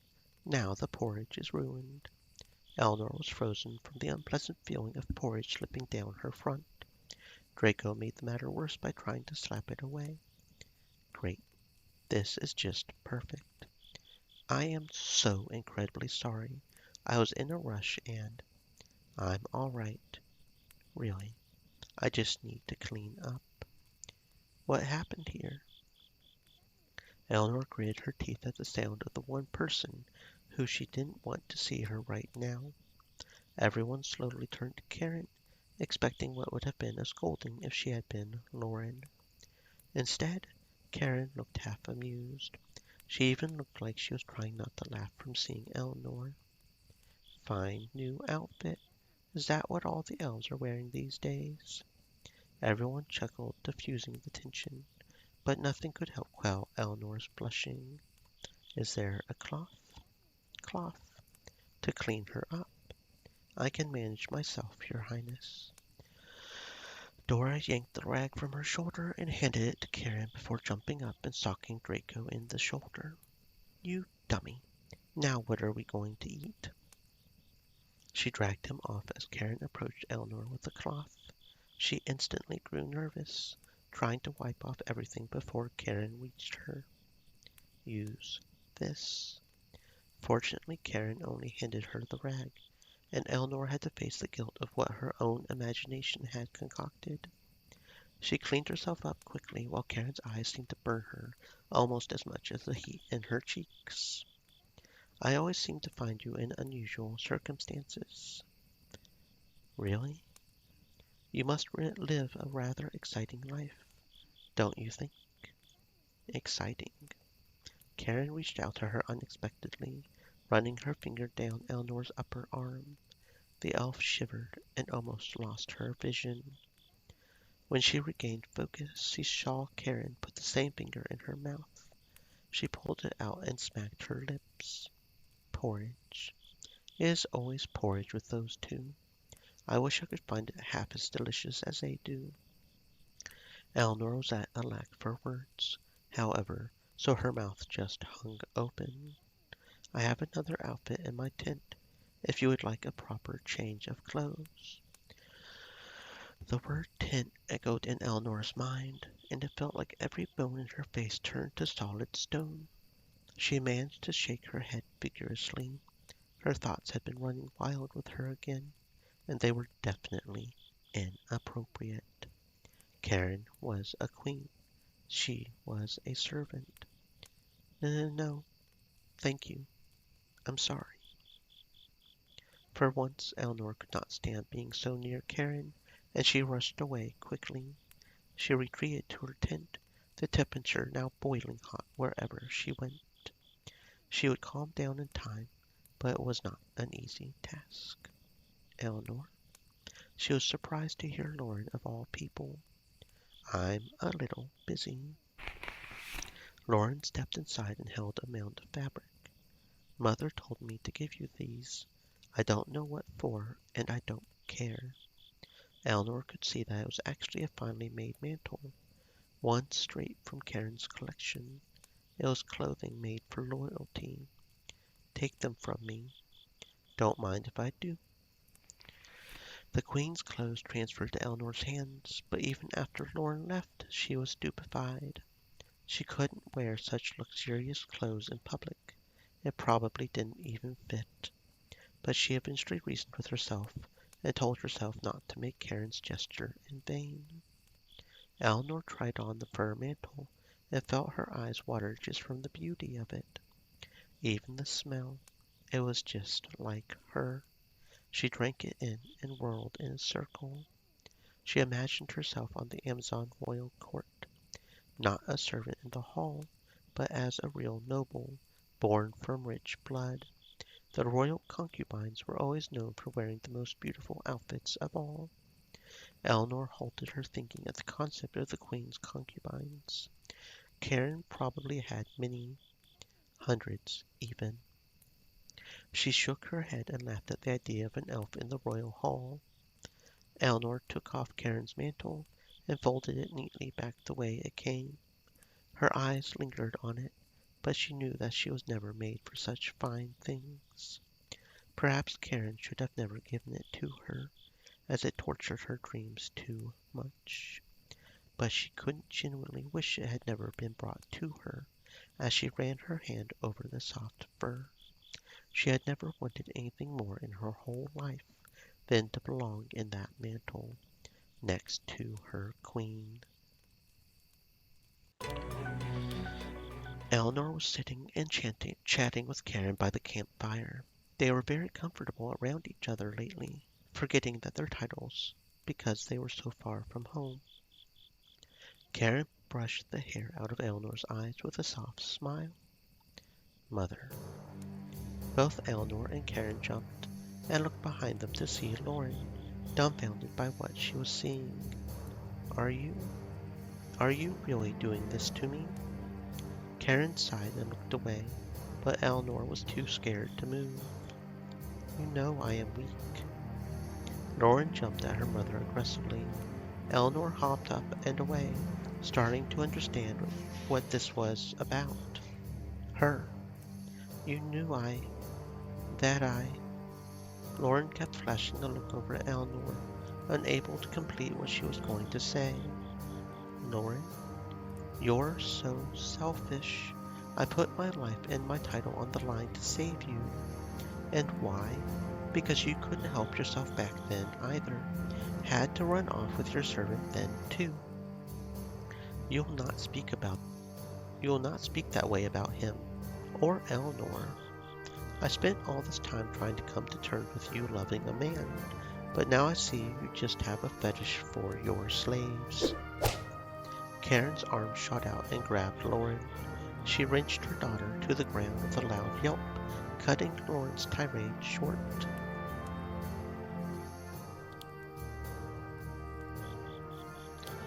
Is that all I am? Karen gasped and looked painfully at Eleanor. No, Eleanor, no. Loren pulled herself free. Tears were forming in her eyes. You've never cared about me. You never cared about when you hurt me. You're right.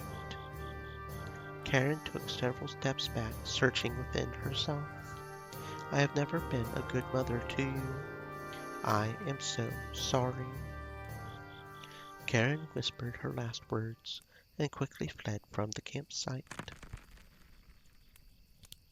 Loren stood injured and wiped her eyes.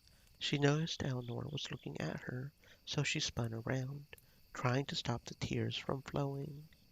Eleanor's heart was breaking. She had no idea that Loren cared for her on this level. Slowly she walked up behind Loren and wrapped her arms around her. Loren's breath hitched from the embrace.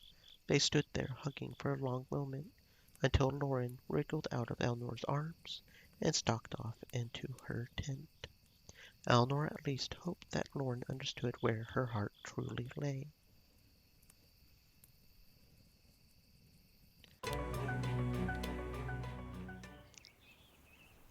Eleanor was carrying a heavy box of supplies into camp. Ray dried up next to her. Why are you carrying that heavy thing? Allow me. Hands off. Don't be silly. That's too much for you. I said I haven't. Ray stepped in front of her and tried to take the box from her. She resisted, so the box fell from both of their hands and crashed to the ground. Eleanor sighed heavily. Thank you so much, sir. Right. I'm sorry. He bent down to recollect the box, but Eleanor stopped him. Why are you so ardent about this? Don't you believe I'm strong enough to carry a simple box? I do. I only meant to. Ray went silent, looking over at Eleanor very near to him. She felt his eyes travel her face. Suddenly Ray was pulled backwards. Amukiki threw him away from Eleanor. Eleanor gasped, but Ray found his footing. Amukiki blocked him off from her. What's possessed you? Keep your distance. You're getting on my nerves, big guy. Amukiki looked over his shoulder at Eleanor, but then back to Ray. The assassin was now scowling at him in return. My distance from Eleanor. Who are you to demand that? She did not want your help. That means you leave. Ray stepped forward and shot a look right at the gladiator. I wonder, are you trying to protect her, or do you hate to see someone else near her? Amukiki bristled. Amu, she does not want you as a mate. Accept that. The statement cut Ray low, just as Amukiki had wanted. They glared at each other intensely. A battle was imminent.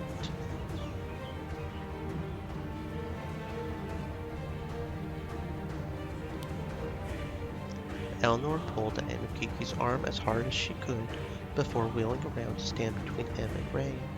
The gladiator stared wide-eyed down at her and swallowed. Don't hurt him. He is my friend, nothing more. Ray huffed behind her. She looked back to see Ray forcing a smile from disbelief.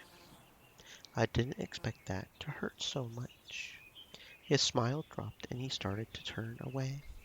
Something must be wrong with me. He faced completely away and left them alone. Eleanor's heart continued to thunder in her chest. She and Amukiki stood in silence for a while, just listening to each other breathe. Finally, she glanced up at him. Why did you have to do that? I have watched him in silence long enough. He is my concern, not yours. Eleanor looked up at him and they held a gaze. Amukiki had no response. Finally, Eleanor moved away and back to camp, experiencing a surge of unknown emotions the whole way. Okay, and that looks like that's all the cutscenes. Had quite a few of them right then. Do we have any more individual dialogues? I think a couple of those were even jealousy cutscenes, which means, because we lost, kind of interesting that we had to pick between Ray and Misfit, and then had to pick between Ray and Amukiki again.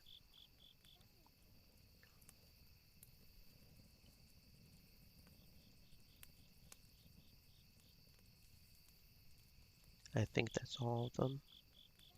Okay, so we're ready to do the last chapter. Let's do this. Majesty, are you prepared to send the guard army against Faust in the Everburn Mountains? There is no turning back after this. Yeah, I'm pretty sure I've completed all the other quests that we have. We're ready to do this. Send for my battle armor. We are going to war. Breeze smiled and pounded her chest. Yes, ma'am. Loren turned to her mother, standing behind her. You will be queen when this is all over.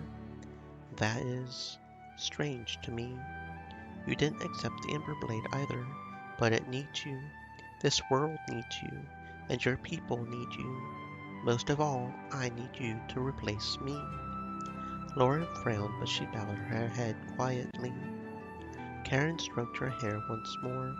The motherly touch struck Loren's very core. When she raised her head again to look into her mother's eyes, she stood as an adult. Both nations had recognized the might of Loren, Amazon princess. They granted her power over their nation's armies, combining them into one. She was now the supreme commander, higher than both General Ashtran and Samael. With Eleanor still as her second in command, she rose in rank as well. It was unusual, to say the least. Everything she had known had been a life of servitude, but she was given responsibility and had proven she could be trusted with it. Now Eleanor was being rewarded for what was inside of her all along. Yet no one could have prepared for what was to come, not even Loren. Chapter 4: March on Everburn. The Grand Army marched under Loren's orders across the plains of Aragorn towards the Everburn Mountains. The demons had already begun to wage chaos outside of their territory. Creatures of every level of depravity had amassed forces so thick that they appeared as black clouds on the horizon. Loren watched her troops span the entirety of the plains before her. She stood proud as she shouted to address them. Today we begin our march into wicked lands. There will be evil, there will be death, and blood, and sheer terror. There will be your darkest nightmares and greatest fears. But remember that you are there to destroy it. You are righting these wrongs. You will be justice itself by extinguishing their lives. And in their wake there will be glory, hope, peace. There will be good again.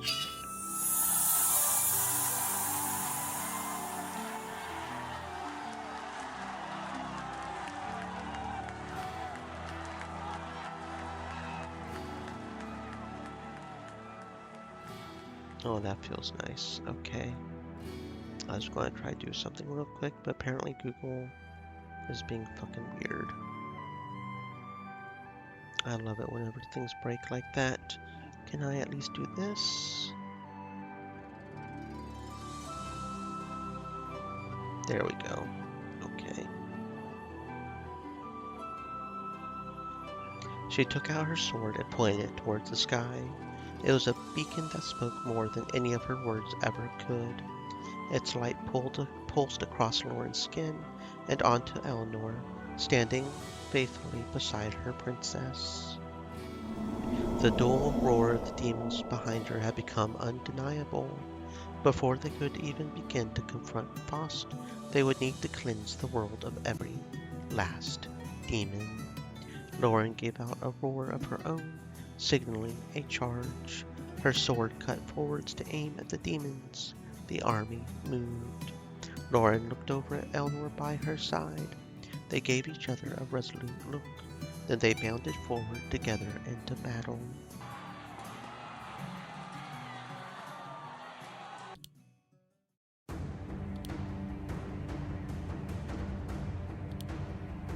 Show you!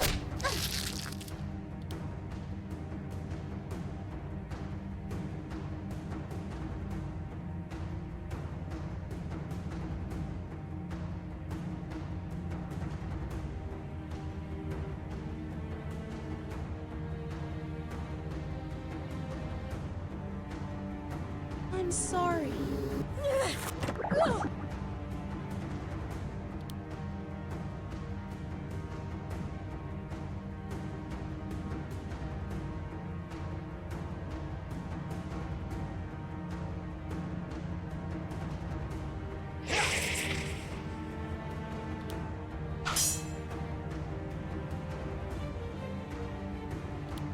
How do you like this? Ouch!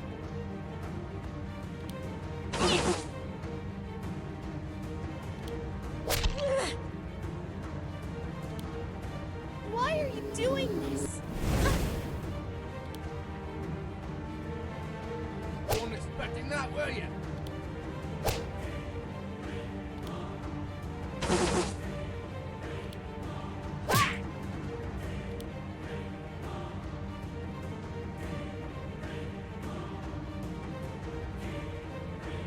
I don't like you.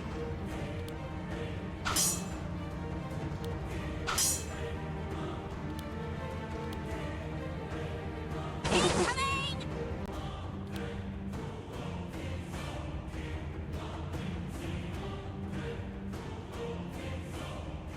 Everybody, get down! What did you think of those fireworks?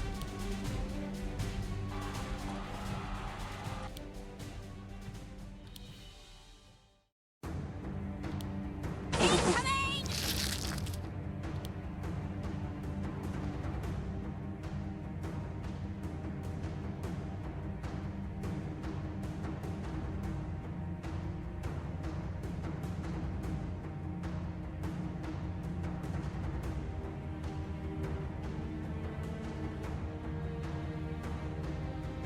Harm no more.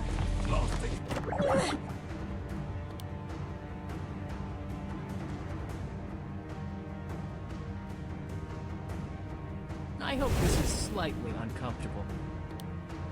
All right, which one of you did that?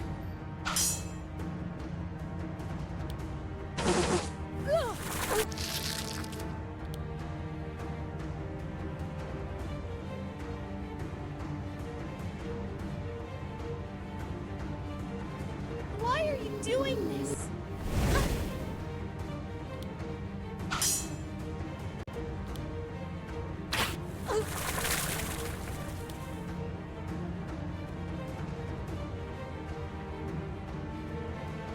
Whoosh!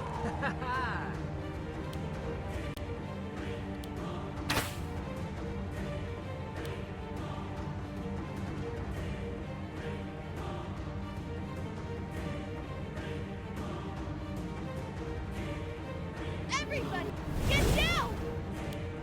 That was merely fool's luck.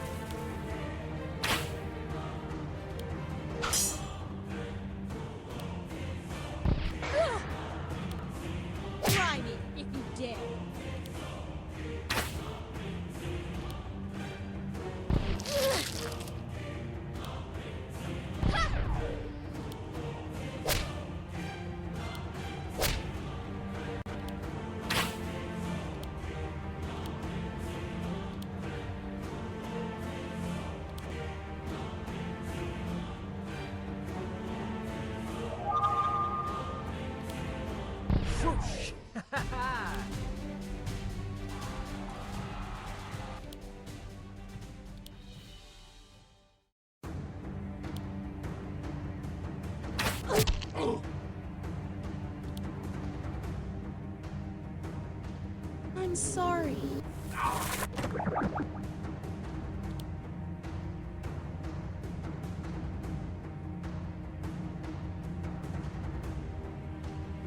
I don't like you.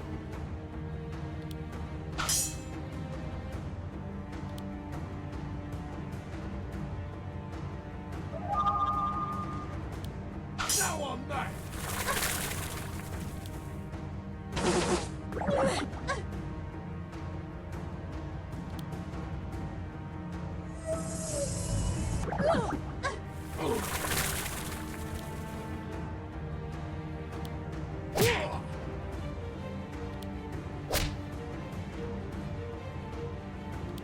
You're too easy.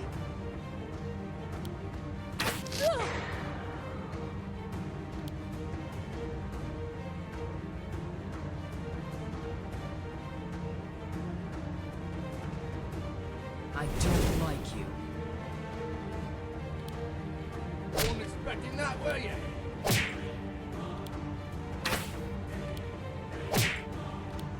You're no good, scum sucker!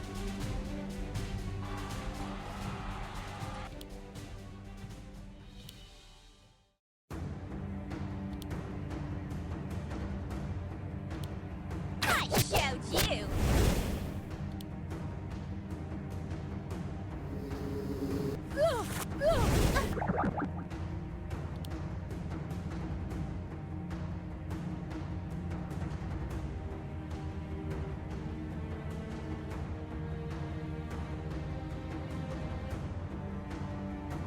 Try this on for size.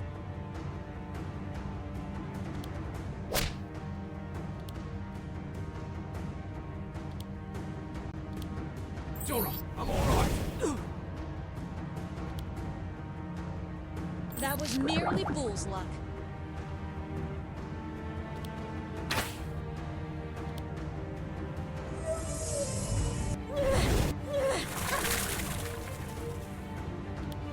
Now I'm back! Ow!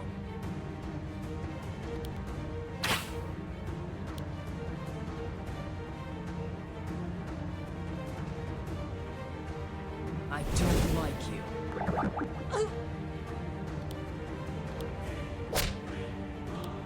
You're no good, scum sucker!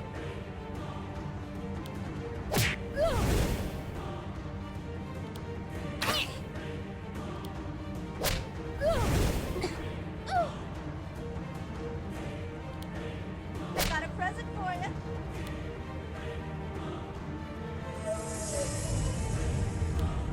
Now I'm back!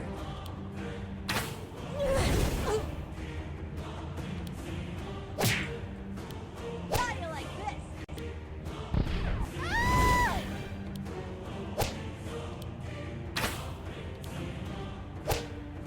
You're dead.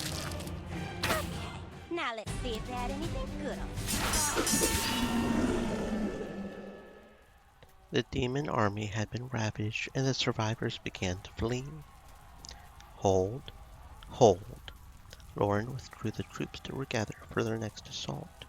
Following the creatures blindly would have been a mistake. With the demons' ranks broken, the dwarven city of Hammerhands was now revealed in front of them. The city was likely overrun with demons. Eleanor found her way to Loren's side again, catching her breath. Mirth and the Polymisho approached her as well. What now? The dwarven city. We must reclaim it. Otherwise, we will have no legs to stand on if we run right into their territory. Who knows what they have in store for us in those mountains? Everything we don't want them to have, that much I know. Shouldn't we be focusing our efforts on killing Faust? He is the only demon holding their army together. But how would we even find him? Wouldn't he be in the castle atop the highest volcano? That is where they would expect you to look for him. We could just waste men's lives charging that castle. My divination, I wish it was strong enough to work here. Then I could search for him that way. I could help you with that. I will lend you all of my power, but would that be enough? Yes. Yes, I think that a wizard as powerful as you could give me what I need to use my divination. We need to take back Hammerhands no matter what. Yes, I will order the army into formation shortly. We need to march on these demons before they have time to recover. Just say the word. Everyone awaited Loren's march orders. Eleanor wandered around the troops, wondering whom to spend her time with until it was time to move out. Loren could not part from her mistress's side. She found Loren speaking with the army generals.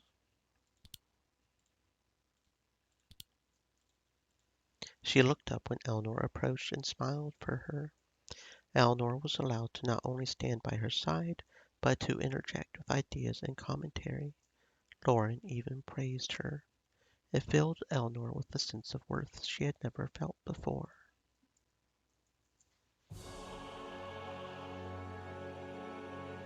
The inside of Faust's helmet glowed red as he stared down at Loren's army reforming outside of Hammerhands. If they reclaimed that city, they would soon be in his territory. But he knew that was not over yet. Soon their army would be in his hands and they would play by his rules. A demon teleported into the room, collapsed on the floor, and tried to breathe. Faust looked behind him and saw that was Jewel. Master. Faust said nothing and turned back around. I've failed you, Grob. The Green Goblin suddenly appeared in the room. Once he realized where he was, he bowed his head humbly. Yes, my lord. How might I serve you? You are intelligent, if my master so says. You have been the only one I've been able to truly rely on since my return. Jewel, still barely alive on the ground, looked up at Grob with venom. I need you to serve me once more. Yes, my lord. I can serve you, lord. Please. Grob looked down only once at Jewel before disappearing of his own will. What about me? I have no more use for you.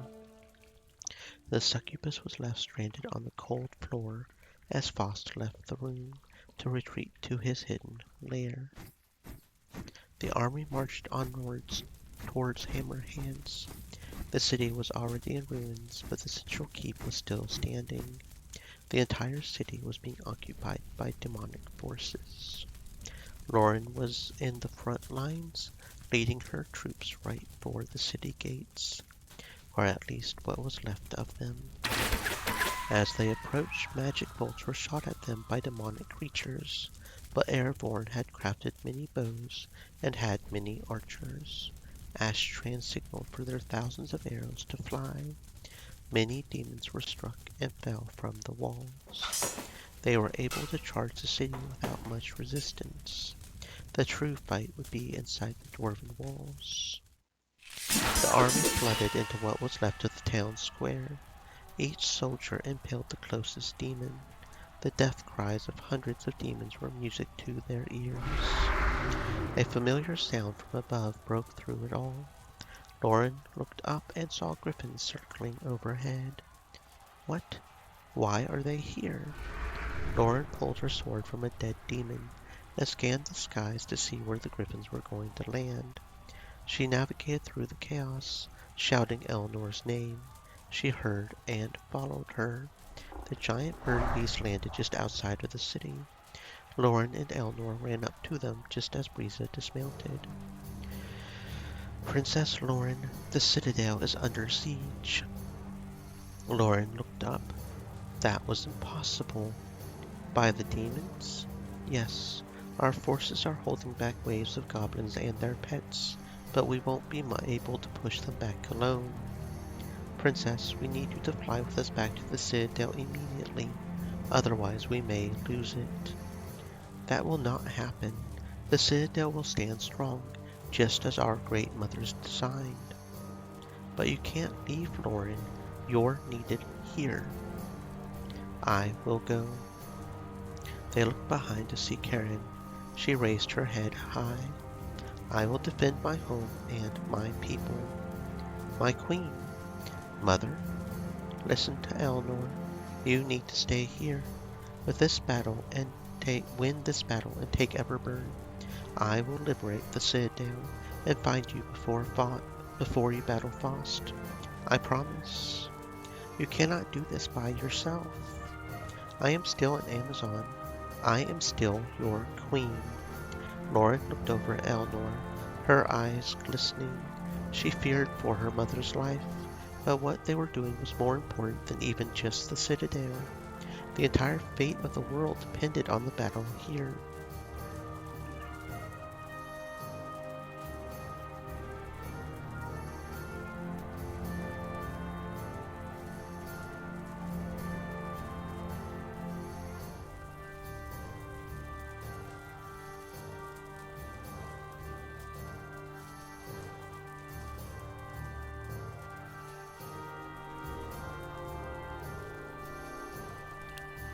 She's a big girl. She can handle one little fight on her own. This battle actually needs you. Loren groaned. She didn't want to let this happen, but she knew that she couldn't resist it. Fight well. Karen raised her chin and nodded. She said nothing as she and Breeza lifted from the ground on their griffins and became specks in the sky. The cries from the city were hard to ignore as they ran back inside to continue their fight.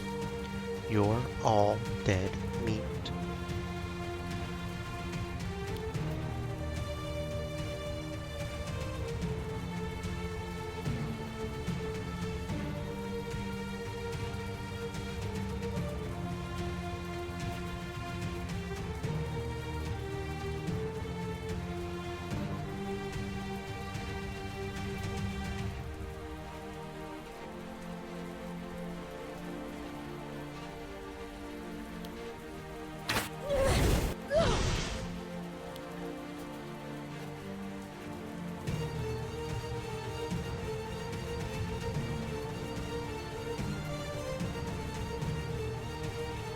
Why are you doing this?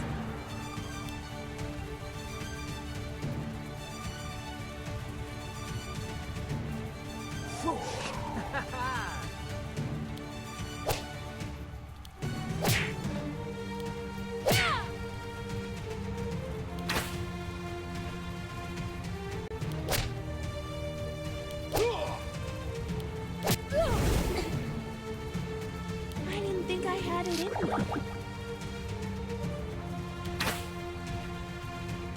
I got a present for you.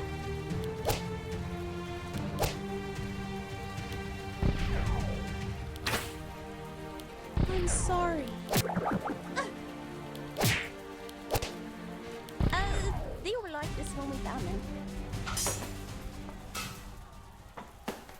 Loren's army poured into every street of the city and fought back the demons with great force. The Dwarven Keep was in the middle of the city and the most important building to hold. To the keep, crush their filthy skulls. A monstrous screech fell from the skies above. Loren expected it to be the farewell of the griffins, but it was far from it. They all looked up to see a massive winged creature fly over, its shadow engulfing them. What is that? A drake? I've never seen one so big before. Wow. Don't be impressed. It's gonna eat us. The drake did not land, however. It kept circling above, sporadically darting down to attack the army. Fear of the giant creature was palpable. Ignore it for now. Our priority is the keep. They rushed forwards through the fray just as they had not too long ago when battling Khan. The sight they found was none too different. Just as before, swarms of demons were blocking the entrance and dangling out from the windows and parapets, slinging rocks, arrows, and more offensive magic. They immediately dove into the foul ranks and started taking lives.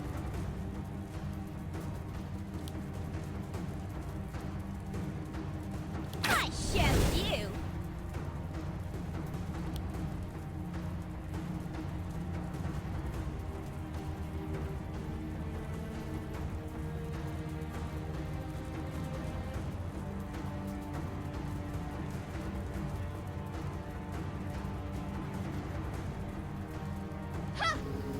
Impossible.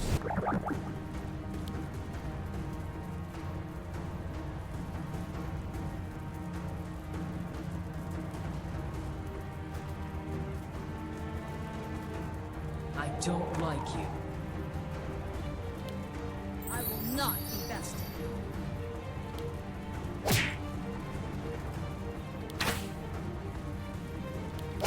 Great face. Ow!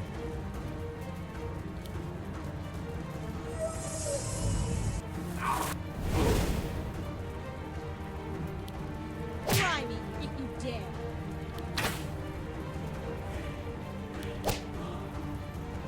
Try this on for size.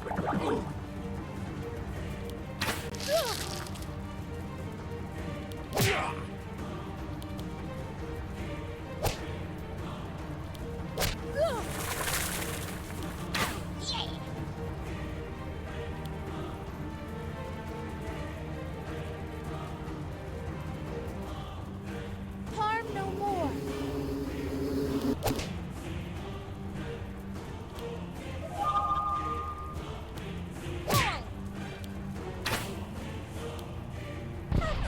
Now let's see if they had anything good on.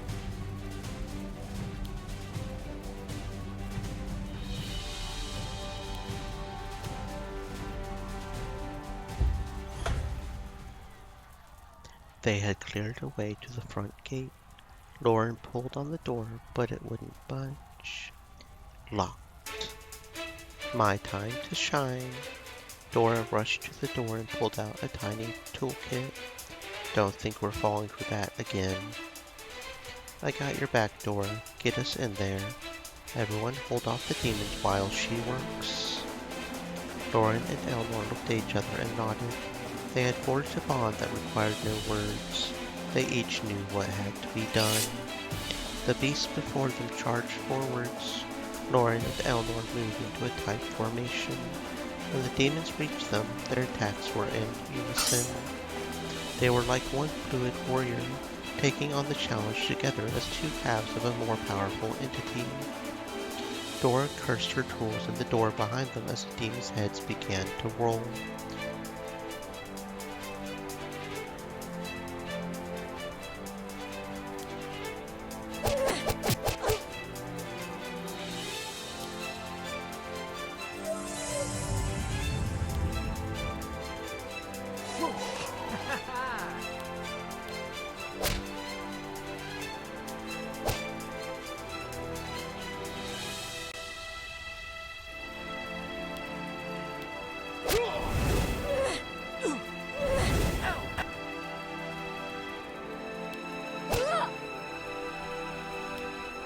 Stream elements. Said. Stay moist, my friends. Hydrate.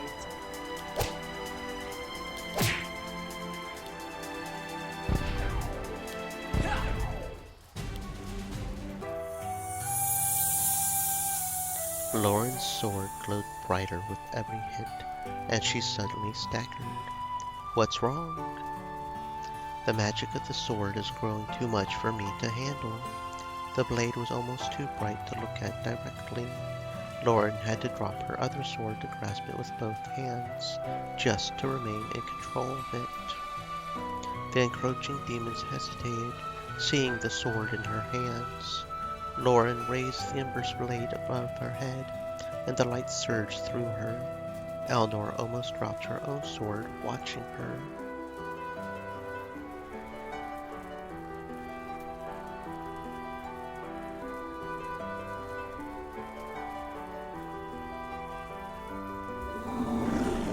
The demons screeched and started to flee one by one, but a few dared to continue forward. Swiftly, Loren brought the blade down, and cut through empty air. The blade sang. It created a shockwave that jetted straight towards every demon ahead of her. They all died on contact. Loren. A click from behind startled them. All done. I told you I was good at locks. All the demons are toast now anyway, so big whoop. Mind telling us what that was and why you've never done it before? I don't know. It felt natural. This sword gave me that magic. You were chosen by the gods for a purpose, and they have given you the power to see it through. Loren swallowed and stared at the piece of metal. She had finally come to believe everything Mirth and the Polymisho had told her about it. It truly was a divine instrument, and her path was clear before her. A terrifying roar was heard from the skies again. The drake! The thing is going to land. Quick, everyone inside the keep. The flying monster swooped down and easily plucked up the soldiers. Its cry was deafening, sending the whole city to its knees. It won't shut up long enough for me to get a good shot. Bring it down, and I will take its head. Don't be greedy, Nomad. We can share. The drake threatened the keep once more, striking at its parapets and effortlessly knocking apart the stones with its talons. The chunks of wall fell dangerously around everyone below. Loren, what should we do? Loren growled and charged out from the safety of the keep. Eleanor started to follow her, but Loren quickly gestured for her to remain. Here I am, demon beast. Come, take me. She yelled at the circling drake, and it responded with another screech. Eleanor tensed, realizing just what Loren was doing. The drake flapped its mangled wings, kicking up dust all around Loren as it hovered in front of her. She swallowed nervously, but trusted in the power of the sword. She ran at the drake, screaming a war cry with the ember blade held high. The drake received her calmly, only bending back slightly to prepare an attack with its jaws. Loren dodged his attack and got in a heavy strike on the drake's head, right across its eye. It wheeled upwards in pain, sending down huge gushes of wind that almost knocked Loren off of her feet. The next moment, the drake thrashed down and grappled Loren easily. Everyone watching gasped. The drake shook her once and threw her to the side like a doll. Eleanor didn't waste any time thinking and ran straight for Loren. The drake barely noticed her as she moved too fast, but just as she hunched over Loren's motionless body, the beast spied her. Loren, no, please. A twinge of movement and Loren restored hope in Eleanor's heart. But the joy was short-lived as the giant drake attacked her from behind. She was too focused on Loren to even protect herself. The beast snapped at her with its fangs and managed to tear her flesh. Eleanor cried in pain. Arrows pelted the side of the drake, pulling its attention away, but the damage was done. Eleanor slammed to the ground, shuddering with pain. To her side, she could see Loren through squinted eyes. Loren looked back at her. Her hand clawed at the dirt and her teeth clenched, but her limbs still would not obey her. She wanted to rise and slay the drake, even more than before. They both stared at each other, wondering how they both ended up there, together, powerless, bleeding dry.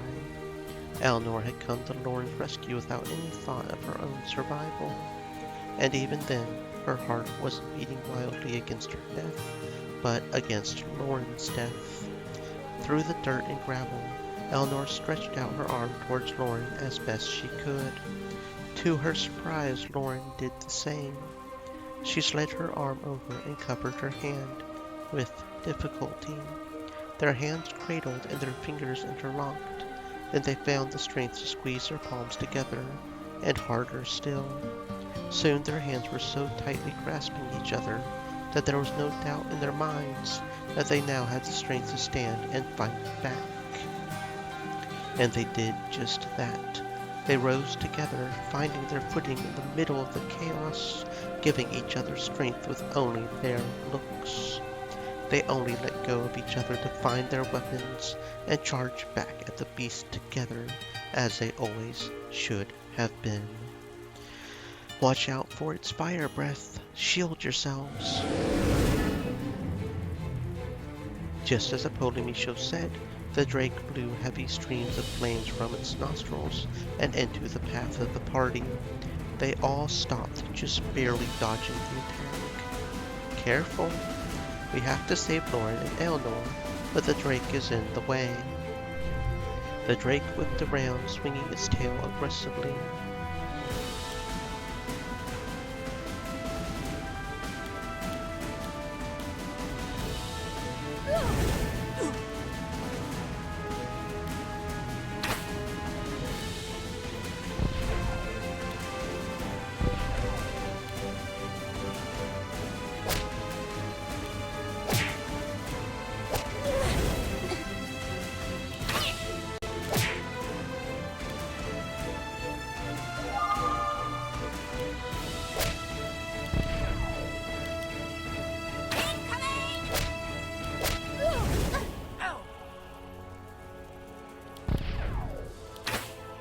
You're dead.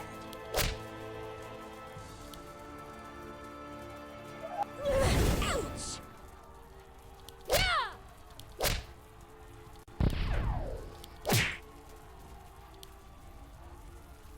Thank you. I'm so embarrassed.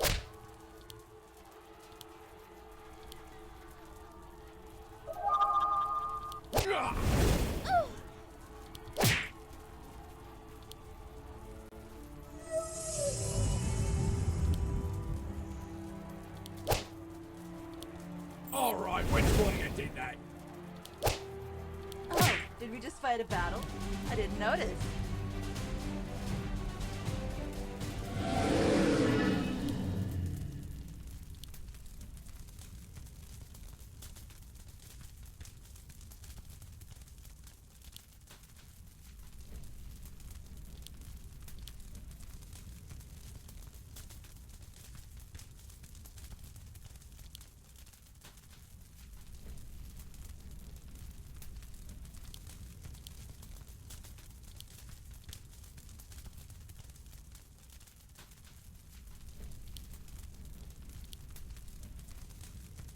The drake gave one last screech before it spiraled downwards into a bloody heap.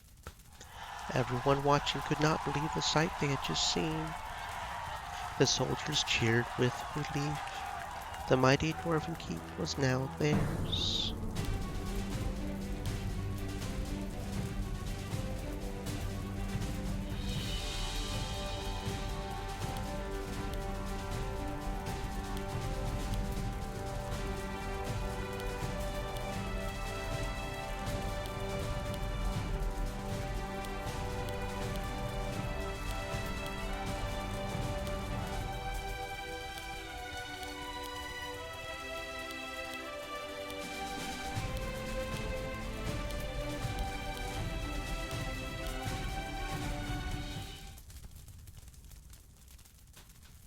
The remaining demons were killed or escaped back into Everburn Mountains to be killed another day.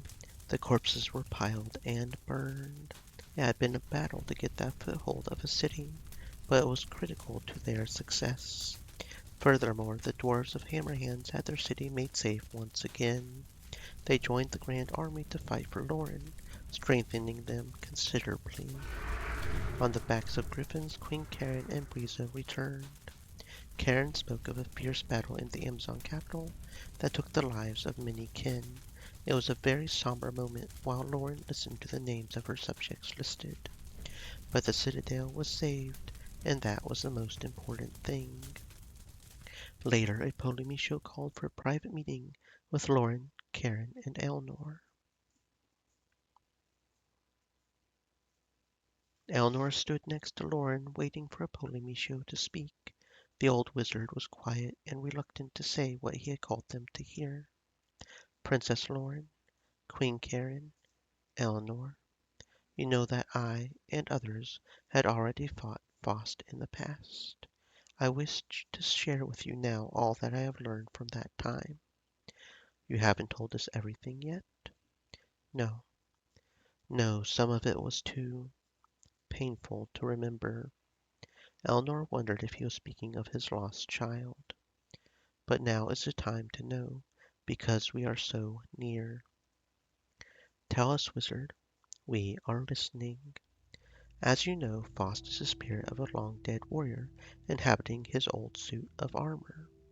However, he is not a typical demon, nor simply undead, or even a whisper of a ghost. Then what is he? He is a true Death Knight. He has been reborn and corrupted by dark magic in its rawest form, an inferno. Our world was once ravaged by his kind. We are all capable of believing that, knowing the damage he has caused. What does this mean? How do we kill him? You cannot kill the embodiment of evil like any common beast. It's more complicated than that. Everyone's throats went dry, hearing the dread in Apollonius's voice. I did not know this during the Old War. None of us were aware of the depth of evil we were fighting. But I have spent every year of my life since the day Faust's armor fell apart and researching his nature. Everything I have learned has led me to believe that, when anything dies, a rift to the underrealm is opened, and that is where our souls go. The stories about life after death, are they true?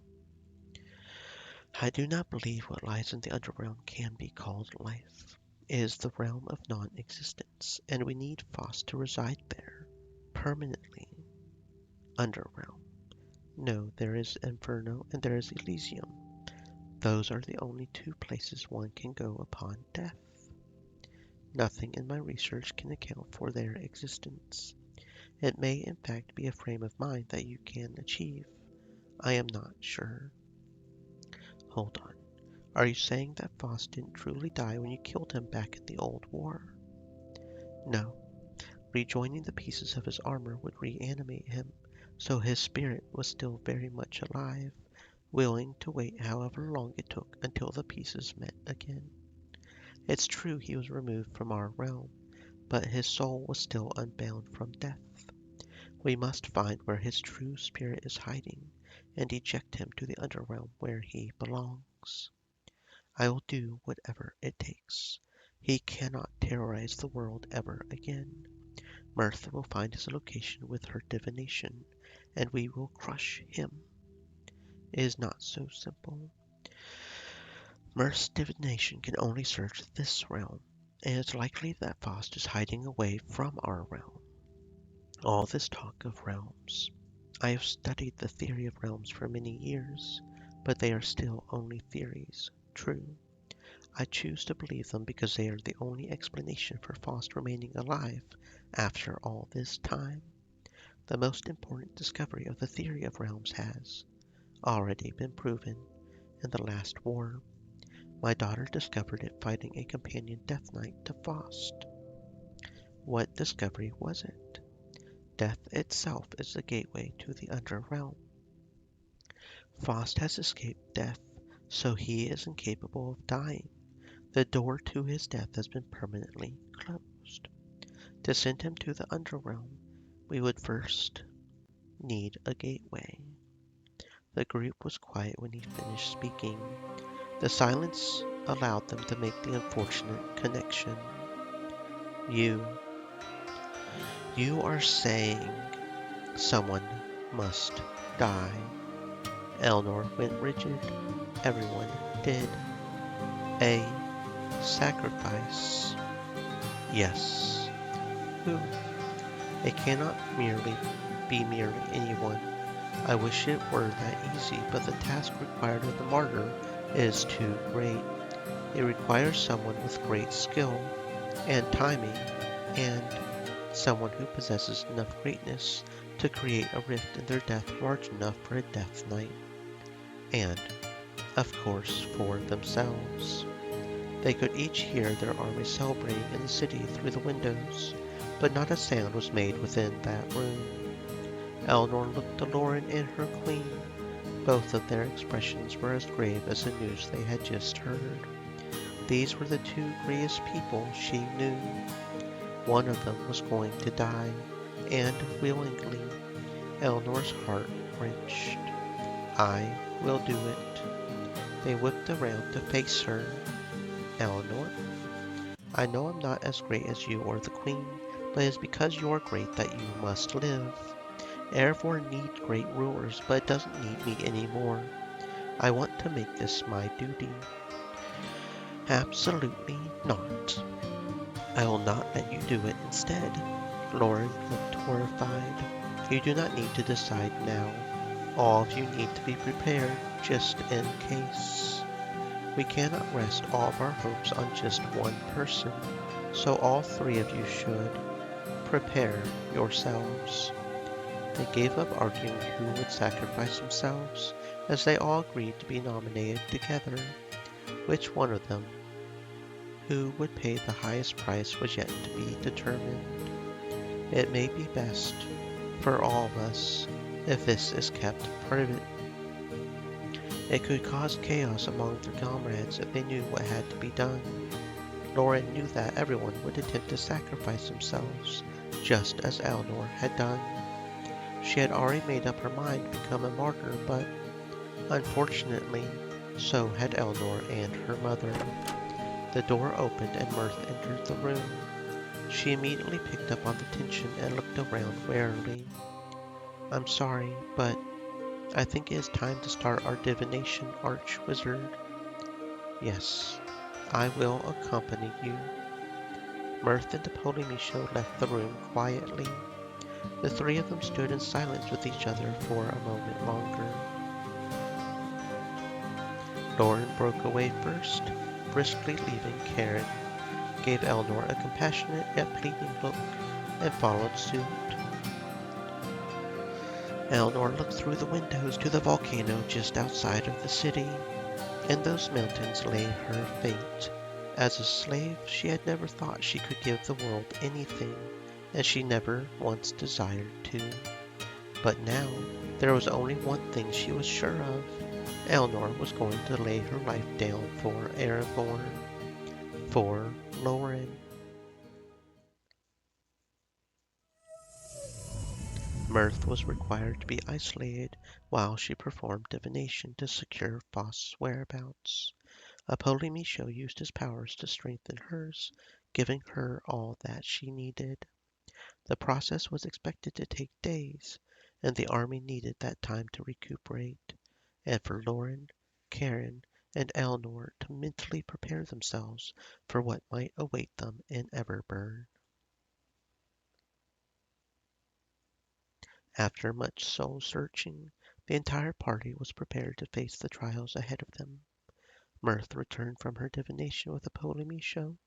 She revealed that Faust had a secret lair underneath his castle, which was crucial information. Loren arranged for the army to mobilize in the morning. They had but one more day to train and one more night to rest, and then it would all be over. Make way for the caravan! A long string of wagons rolled into Hammerhands, laden with crates, barrels, and heavily armed men. What are these wagons doing here? The city has been evacuated. We know that, and we know all about the war going on too. We're not stupid. So we wanted to help out. The other merchants and I got together our best supplies, and we want to offer them to you. That's great. Thank you. For a price, of course. Of course. Have you men come to fight? We might have. Might. We're not going to risk our lives for nothing, you know? They grinned, showing that they were true blades for hire. Interesting. I will not pay you a single coin. This is a war and your homes are at stake. You should fight for free. And the off chance that you can win this war by yourself? Nah, we'd rather be paid. Filthy rats, get out of my sight. I wonder if there's actually anything really, really good in here. I mean, I've got 1,000 gold. I could pay him if I really wanted to, I guess.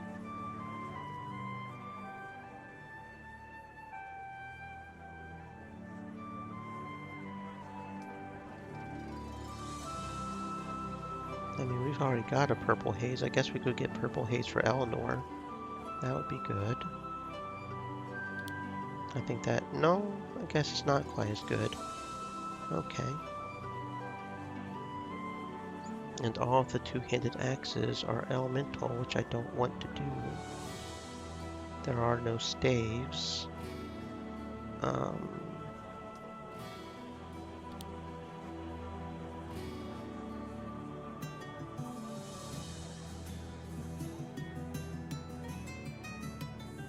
Yeah, none of the bows I really want either.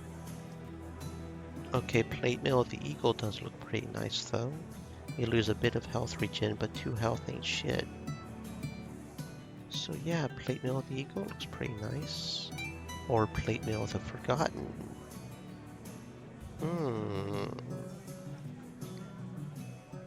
That's got 21, that's got 22, so I think that one's got slightly better defense.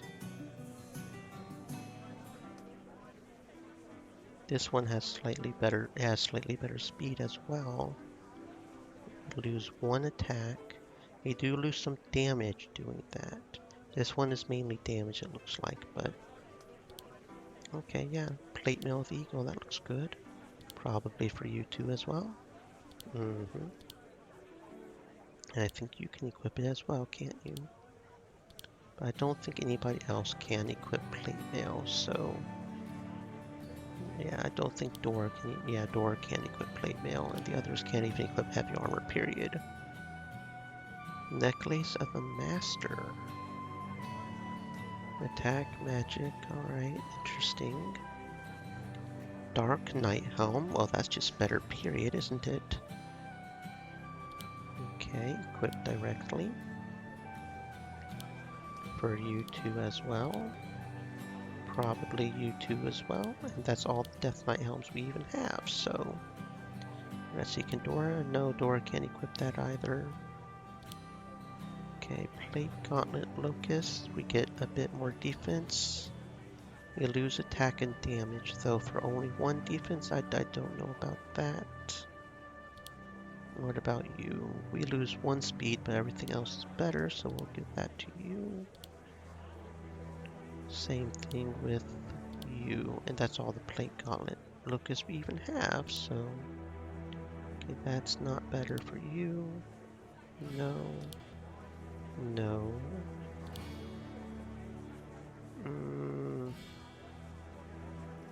We would lose 1 defense and speed, but we would get a lot of damage there, so I think...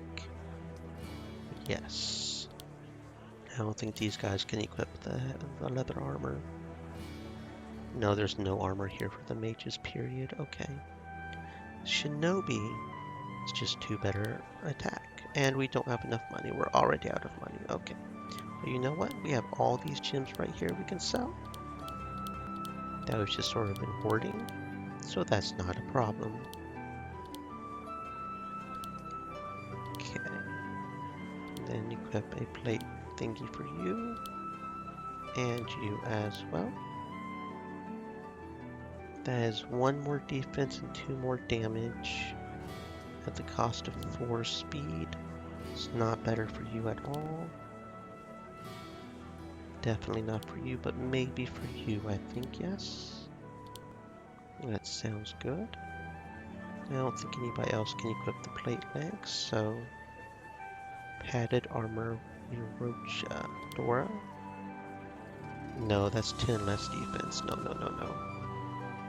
Boots of the Angel? No.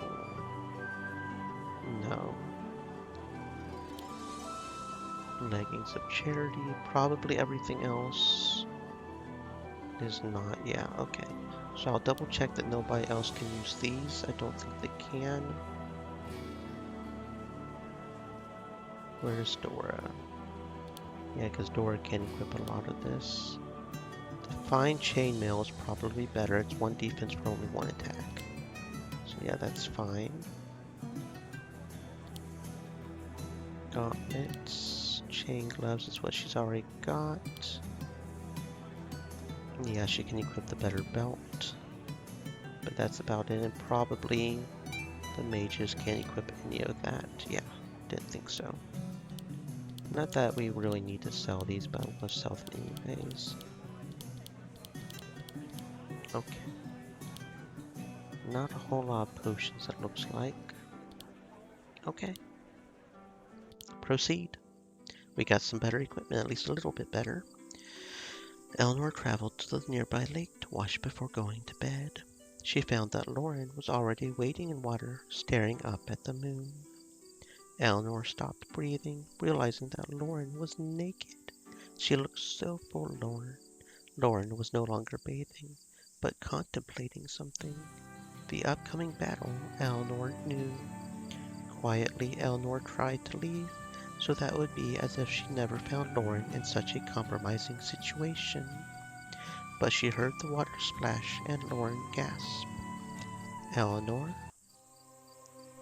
She turned around slowly to face Eleanor again, embarrassed. Loren stared at Eleanor, attempting to cover herself up. The moonlight gave her silhouette a pale blue aura. Were you going to bathe? A little. You can. I don't mind. Loren turned her back to Eleanor, looking at once over her shoulder before facing the moon again. Eleanor slowly regained control of her body from the shock of getting such a proposition. The lake was big, and they were comrades, so it was harmless for Eleanor to strip down and test the water. So why did it feel so wrong for Eleanor to slip into that lake with Loren? Why had Eleanor not drifted more than an arm's reach away from Loren when there was so much more water to swim in? Eleanor was so conscious of her every move, and of Loren's. Loren ladled water in her hand and poured it on her shoulder. The water spilled down her arm and back. Eleanor caught herself watching the path of the droplets as they slid down Loren's skin. She knew it was wrong to desire her own princess. She knew that she wasn't a real Amazon or anything close to royalty. But here she was, in the same lake as Loren, just as vulnerable as her. No armor, no clothes, no titles, no words. It was just the two of them. Loren drew in a shuddered breath, her head lowered from the moon and to the lake. Her shoulders shook, and Eleanor's heart wrenched. The pressure of everything had finally broken Loren, and even now she was trying to suppress her crying. Without thinking, Eleanor raised her hand from the lake and reached out to Loren. Her wet fingertips pressed into the back of Loren's shoulder blade. Loren's back arched.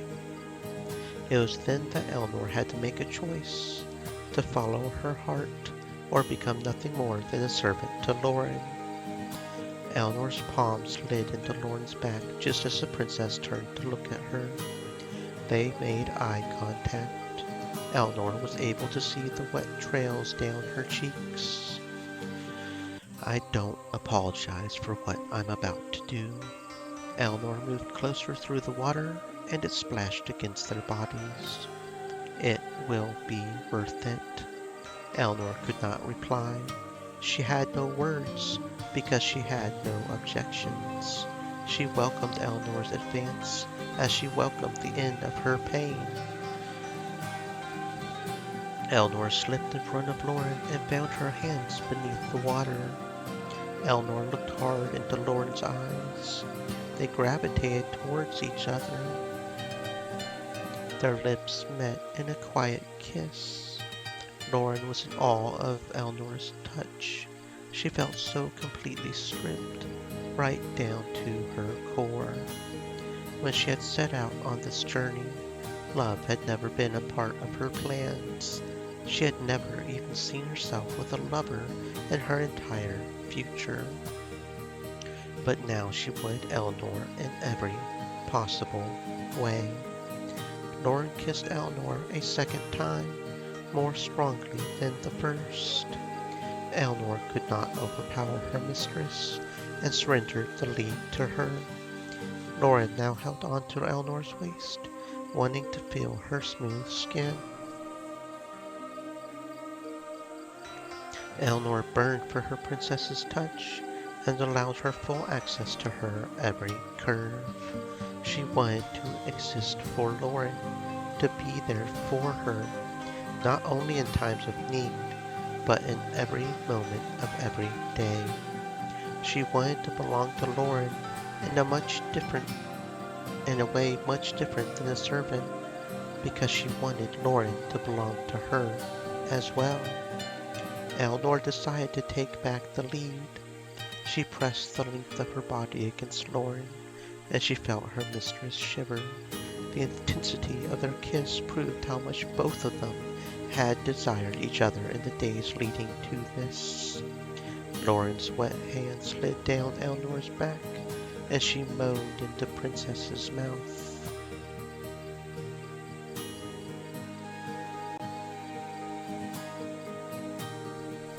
They were eventually soaked and drying on the shore of the lake, staring at each other under the moonlight.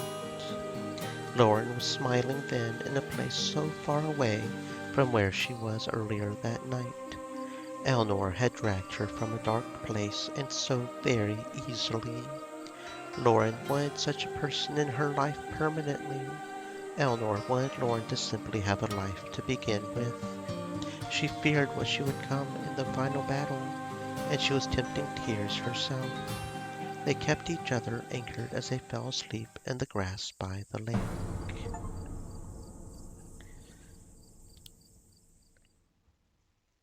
The time had come, the walrus said. War drums sounded in the morning.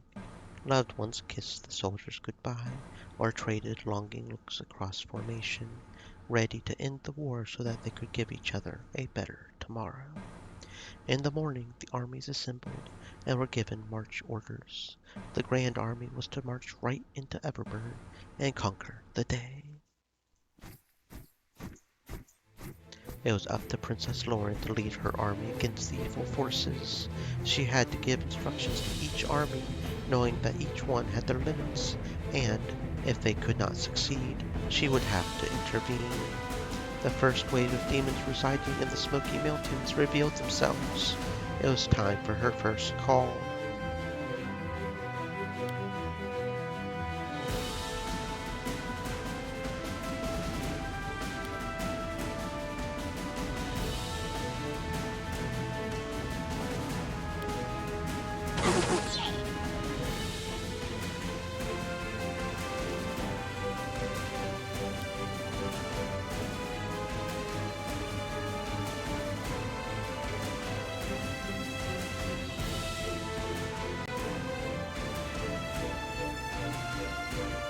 Harm no more.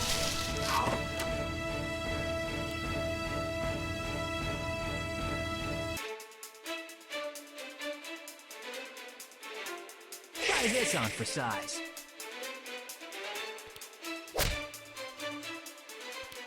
I got a present for you.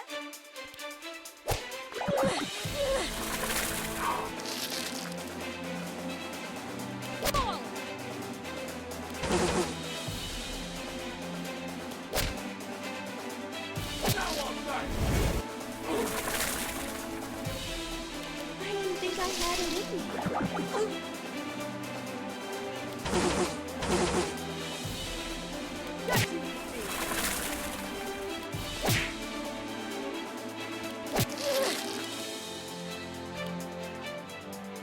Try this on for size.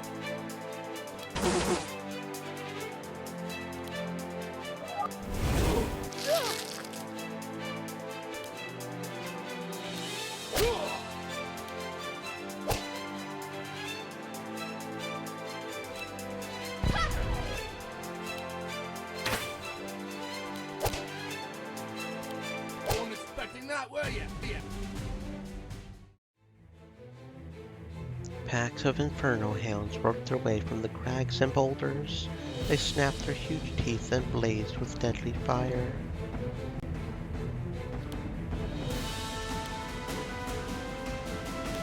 Show you.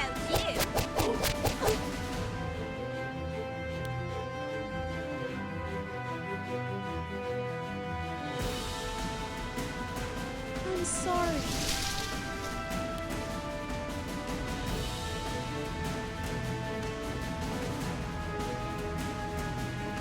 I hope this is slightly uncomfortable. That was merely fool's luck.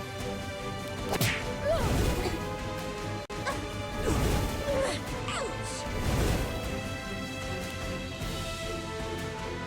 Up, up.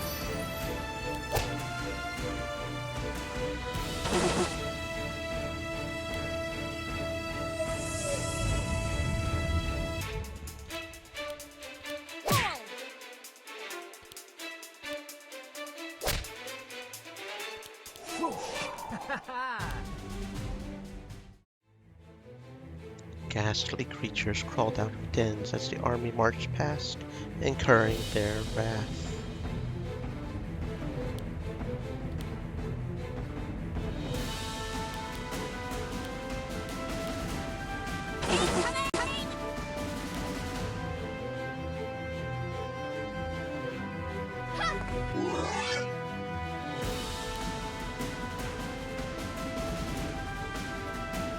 Try this on for size.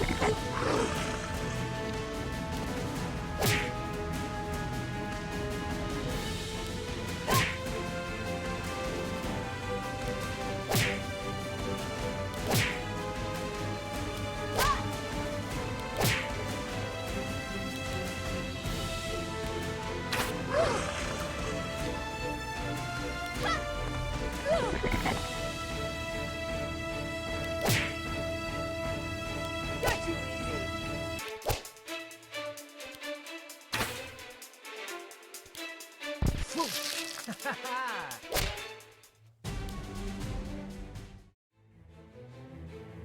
The army was pelted with swarms of drakes screeching, biting at their skin. Man, how many of these fights are going to be? We're just whooping everything up, aren't we?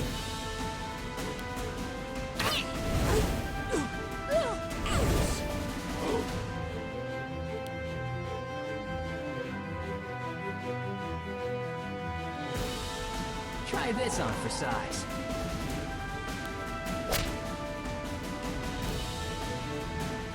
I got a present for you.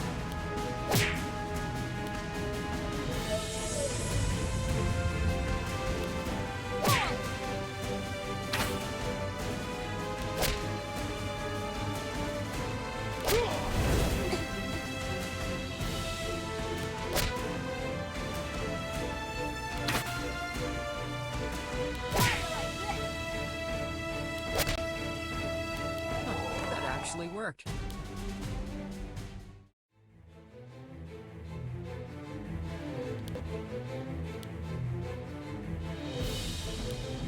Incoming!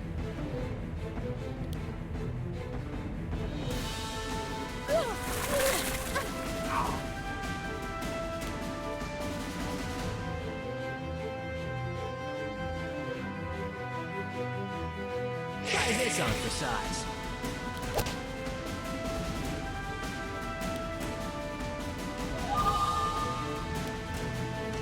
You're no good, scum sucker. Gah!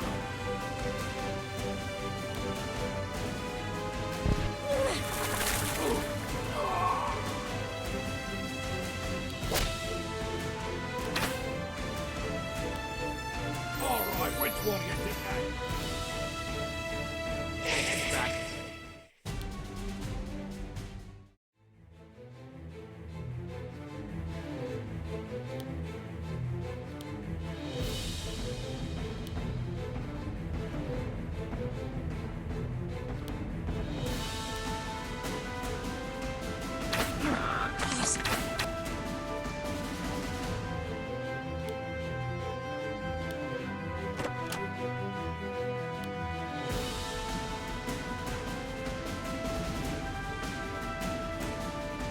don't like you. Backward! Up, up!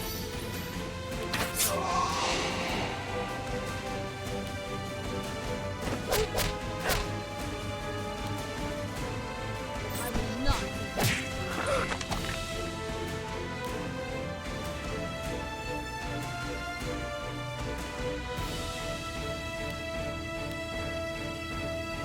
I didn't pick that.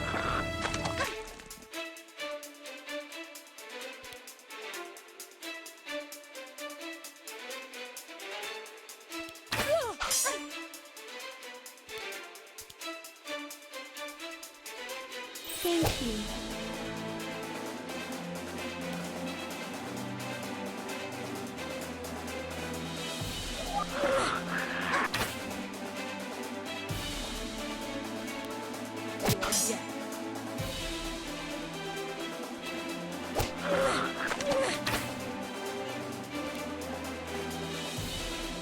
Up, up!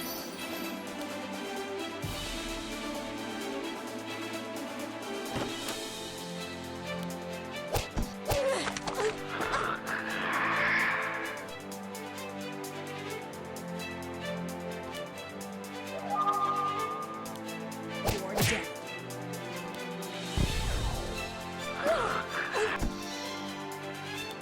Fall!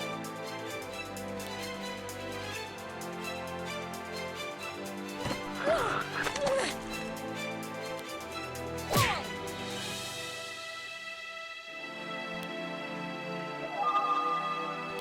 Fall!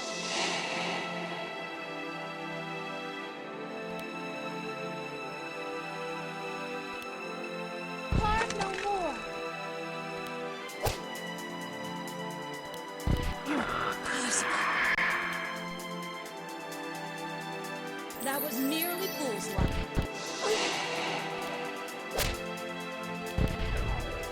Yeah!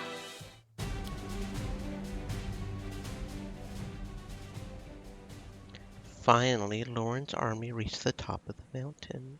The soldiers wiped out every evil hive, den, and hollow. The brooding congregates were purged. Every demon was dealt with, and the road to Foss Castle was finally clear. They would have to find his secret lair within. At the gates of the Twisted Castle, they feared what they would find within, and who would not walk back out. Loren split the heroes from the army and opened the doors to the castle herself. Inside was the crumbling interior of a mistreated building. The heat was almost insufferable. This castle was built upon the tallest volcano. It will only get hotter from here on. I know I'm a fire mage and all, but even I think this is too much. Where do we go from here? Everyone looked back to Mirth. He is behind a door that mortals cannot see. He is underneath us now, in the heart of the volcano, but the entrance is sealed with death magic. I can sniff that out for you. The useless Dark Witch just has so many uses, it seems. Really? Is it that simple for you? Death is my middle name. Now let's see. It is right over here. She pointed at a solid wall, but she smiled confidently. Don't rush all over at once. Are you positive, witch? Don't trust me? Fine, I'll kill Faust myself. Chambara brisked past them and up to the wall. She looked back only once to roll her eyes and then easily slipped through the wall and disappeared. She's gone. No, I'm not. I just stepped through you babies. It looks like Chambara was quite helpful. Eleanor cast a judgmental look on all those who doubted her. One by one they broke through the illusory wall and walked into pitch black. Draco lit the tunnel with fire magic, allowing them to wind down through the tunnel, deeper into the volcano. The heat of the magma was growing more unbearable with each step, but they pressed on, knowing the importance of their mission. Eventually the tunnel emptied into a room of boiling lava. What? Welcome to the mouth of Inferno. Dora screeched and jumped onto Ramas. Who was that? They did not see anyone or anything in the cavern. but a haunting voice filled their ears. I am Faust. Eleanor shivered, coming into direct contact with the greatest demon of all. It was Faust's fault that the world was falling apart. Step out and meet your end. Bone-chilling laughter followed and seemed to bounce off the walls around them, but no figure was in sight. Where is he? He's cloaked in death magic. Can you sense him, Chambara? I cannot. This is weird. There is no one here that I can tell. Then it is as I suspected. He is not in this realm. I am here, I promise you. I am here, and I will soon be everywhere. Death will consume your civilizations. The fires from Everburn will fill your rivers and dry your sea. The world will return to how it should be, and the gods will have no one left to challenge us. For you have done well in gathering the strongest in the land and bringing them straight into my hands, where I will crush them. No, your minions are few and scattered. We have decimated your forces. Demonic laughter sounded again. The living are so greatly flawed. Fools, you think you have won. You have yet to meet my army. The floor shook and rocks broke from the ceiling, disrupting their balance. What you feel is the rise of my kin. The rift between realms is widening. What?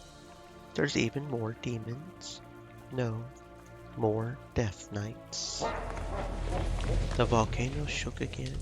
Everyone shuddered at Faust's bellowing. He's lying. There are no more. We have him cornered, so he has no other choice but to deceive us. But what if he's right? What if he really has another line of defense that we didn't account for? He's lying. The cavern shook violently once more. Now is the dawn of our return. Aragorn returns to the hands of the dead. The quake did not stop. The ceiling began to fall apart around them. Watch out, the walls are crumbling in. We have to get out of here. No. Loren. Eleanor dodged a large stalactite that crashed right in front of her. Come out, and fight me. Loren screamed through the darkness, but Faust did not answer. Loren, we must leave. You will be crushed. Don't you see? This is what he wants. Daughter, her. A booming crack above them shot Eleanor's gaze up just in time to see the entirety of the ceiling splintered and ready to fall. Time slowed. Loren. She dove forwards, attempting to reach her. Loren's scared eyes were the last thing she saw before the avalanche consumed them.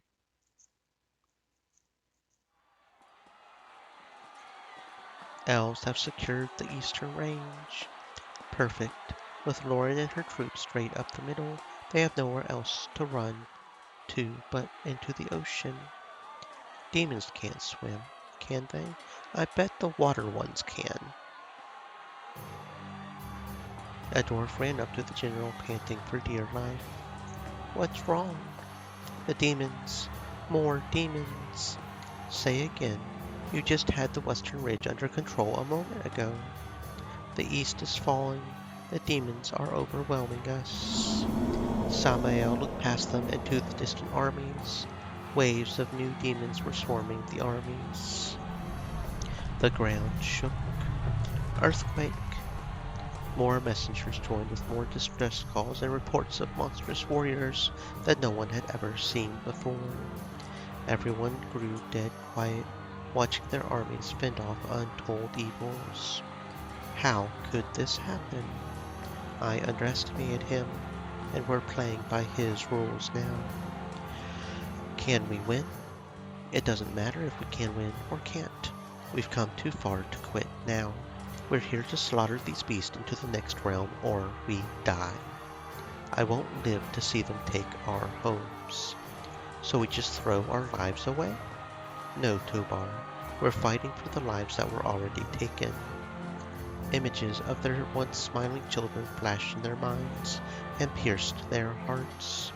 Tobar took in a deep breath and faced the city of the dead. Yes, we'll fight. We'll fight them straight to Inferno. We're already there as far as I'm concerned. So let's show them everything we've got. Back to your hosts.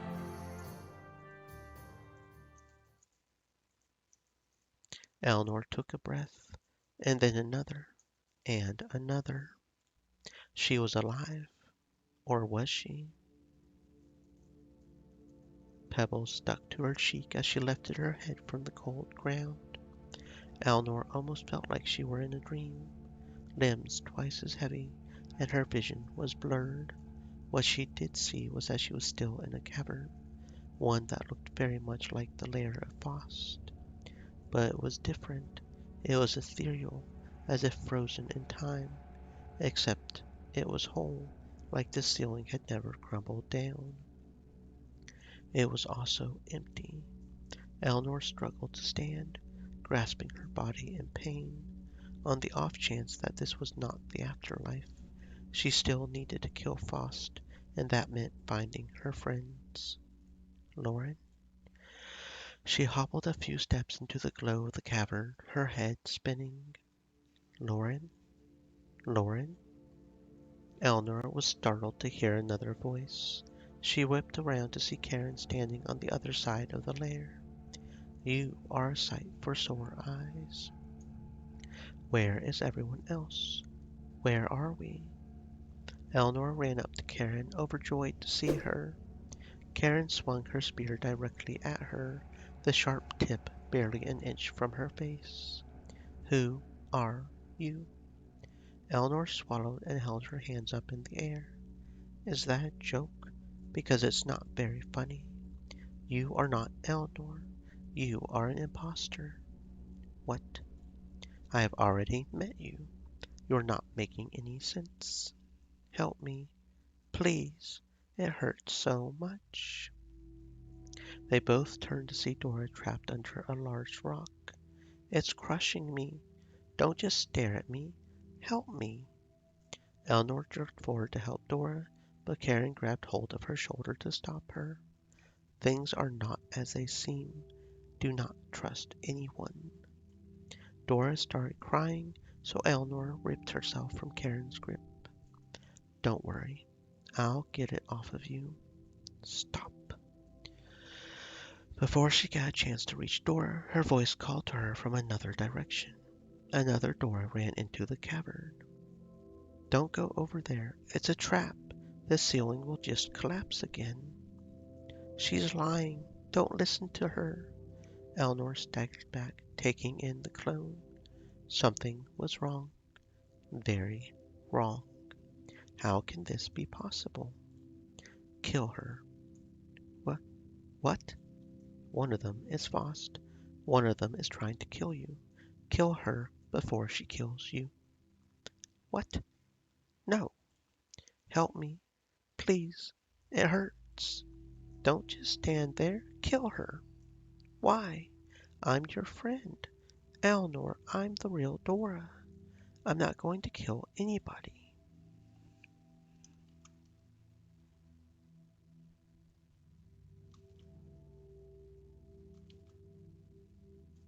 Hmm.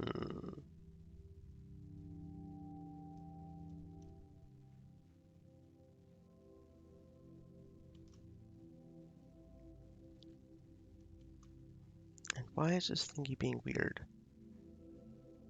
Why is it freezing up? Please stop being weird. Eleanor took several steps away, sealing Dora's fate beneath the crushing rock. No, no, come here. Come here and help me. I don't believe you. You're not Dora. The new Dora ran up to Eleanor and tugged on her arm in happiness.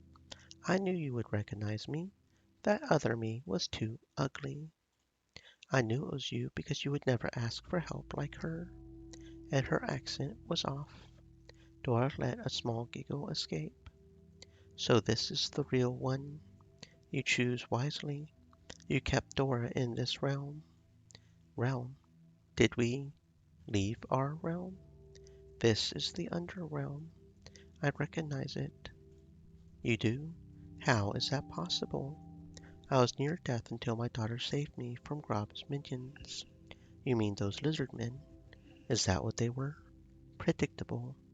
Polymecio said that Faust may have been hiding in another realm. Faust sent us here. Or we are dead. No, we are not dead yet. If the undead can crawl out of Inferno, then so can we. Yeah, I left all my cool stuff up there. I have to go back. Let's go find the others. Eleanor charged towards the doorway in the cave, prepared to search every room in that underground lair. The tunnels connecting each cavernous room, were long and narrow, and the heavy-handed feeling of the dream world did not ease their passage. It took all of Eleanor's focus to keep from making herself sick, simply from walking through them. At last they came upon someone. Eleanor found Draco searching a wall and scratching his head. Draco? She called softly so she wouldn't startle him, but the mage sprang up anyway. Eleanor. The mage beamed ecstatically and dashed up to her. I was so scared. Wow, I'm glad you found me. I've been trying to climb this wall for forever. Draco held out his dirty hands. Eleanor couldn't see another Draco anywhere. Is there only one of you? Yes. Is that a bad thing? No, I think that's a very good thing. Come on. Eleanor didn't have much time to consider if there was a game afoot, since time was running out. Eleanor ran into the next room, spotting a Polymecio on the floor. He was sitting down, cradling someone in his lap. It was a younger woman, her eyes closed. A Polymecio. Eleanor looked over at Draco from the unusually dark way he said the wizard's name. She looked back at Polymecio for a response. We are in the Underrealm, are we not? It's looking that way. Polymecio nodded and then stroked the woman's hair. We're trying to find the others so we can get Faust, like you said. The wizards showed no signs of getting up. Do you understand? We have to go now. Go on without me, sir. This is my daughter. Polymecio finally looked up at Eleanor, pain in his every feature. No, you have to. Leave. Eleanor jumped up from how scary the old man became. Polymecio, why do you let him talk to you like that? Draco grew unusually angry, stirring even more worry in Eleanor. He's always bossing people around, and he's always hated me. It's time I stuck up for myself. Stream Elements said, stay moist, my friends. Hydrate. Settle down. You are of no concern to me now, young mage. I care nothing for the past world. I am prepared to surrender it all. Draco. No. Polymecio, you can't stay here. You're throwing your life away.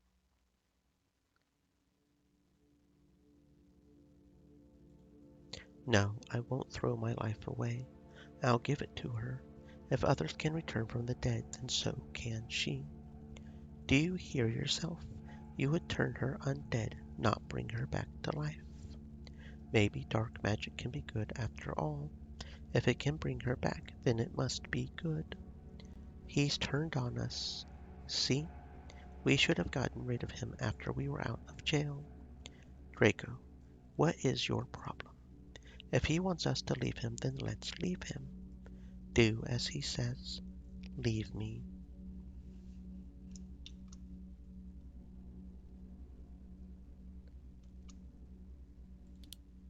No, your daughter would not have wanted you to do this. What? Abandon this fantasy or I will force you to. Eleanor pulled out her sword and stepped towards the wizard. Apollonicio placed his daughter's hand delicately on the ground and then stood to meet her. Stay away from her. Let her go. Stand back.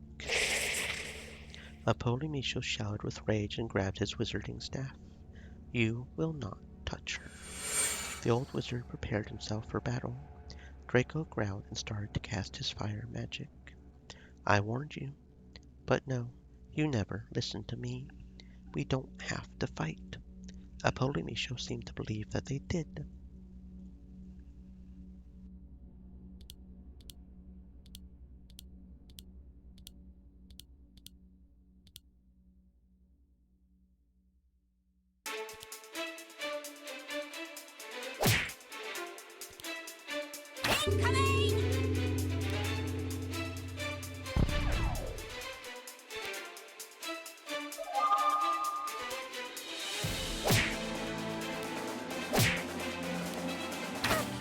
Now let's see if they had anything good on them. I surrender. I am so very glad to hear that. So glad. Thank you. Eleanor blinked, not expecting gratitude. Apollonicio turned around and did not see his daughter any more. As I thought, an illusion only. His words were confident, but the wizard looked completely broken. He stood for a long moment, staring at the empty cavern floor where he had set his daughter down a moment earlier. Draco was growling even more now, his eyes fixed on the wizard. Draco, what is wrong with you? Whose side are you on? Mine or his? I'm on no one's side. What's gotten into you? Draco started to cast more fire magic. Eleanor ran up to him and shook him. It's over now. Apollonicio is no longer a threat. I need to fight. I need to kill. Let me kill him. The fire mage writhed in Eleanor's grip as he tried to cast his magic.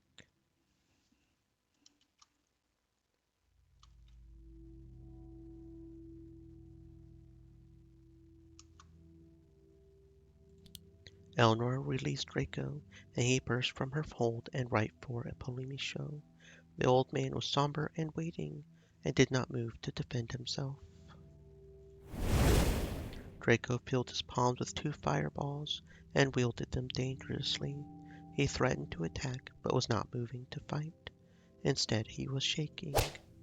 Apollonicio suddenly lifted his staff and whacked Draco straight on his forehead. The mage stumbled backwards. After a few blinks, Draco reached up to rub his head. Welcome back, young mage. Draco laughed shyly, his face draining from embarrassment. About what just happened. The realm influenced you. You succumbed to it. Is everything all right now? Are you back to normal? Quick, someone ask me what my favorite type of magic is. It's fire, dummy. No, you were supposed to ask me. Never mind.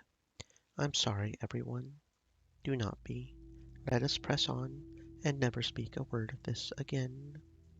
Apollonicio expertly suppressed his feelings, as if he had been doing so the entire time. He walked past them to the next room. Eleanor glanced at Karen before following him. Miraculously, when Eleanor stepped into the next room, she stepped into a magical forest. Where? A wailing startled her. In the midst of the trees was Mirth with the bundle held tenderly in her arms. Kill it. No. Mirth, what is that noise? As Eleanor walked closer, she saw that the wailing was coming from the bundle in Mirth's arm. It was a crying baby, but unlike anything Eleanor had ever heard. Kill it, lady, or I will. I will not let you. Chambara, is that a baby you want to kill? I found this child here in the forest. It was crying out for its mother. Eleanor blinked as Mirth smiled at the child in her arms. She's delusional. That isn't a child. It's a monster. Chambara pushed at Mirth's shoulder. Show her. Eleanor walked up to her and peered into the cloth wrapped around the child. She recoiled in terror. Mirth, that's a demon spawn. Told you. It's a baby. It hasn't done anything to hurt us. If it could, then it would. It's thinking nothing but violent thoughts, now and forever will be. Evil. How can you say that so easily? I once, I once thought the dark elves were evil too, but I was wrong. I won't brand anyone evil ever again. But this is a demon, not a dark elf, not a creature of our realm at all. Chambara suddenly reached out and tried to grab the demon baby from Mirth. No, stop it. I'll die before I see this child hurt. All right, seems fair. You first. Chambara prepared her dark magic. Chambara, stop.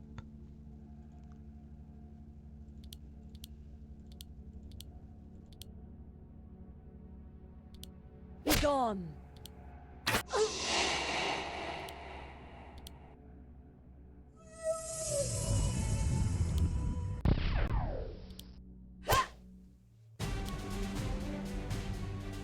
Stupid fools.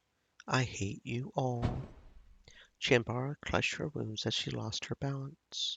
See if I care. Chambara lied motionless on the ground. Mirth exhaled in relief. Thank you. This means a lot to me. The child in Mirth's arms suddenly wormed out of their hands. Everyone grasped as the baby hit the floor. But it continued to move. It shook and started expanding. The demon was maturing. Mirth screamed and fell backwards into Eleanor. They had no choice but to kill it now.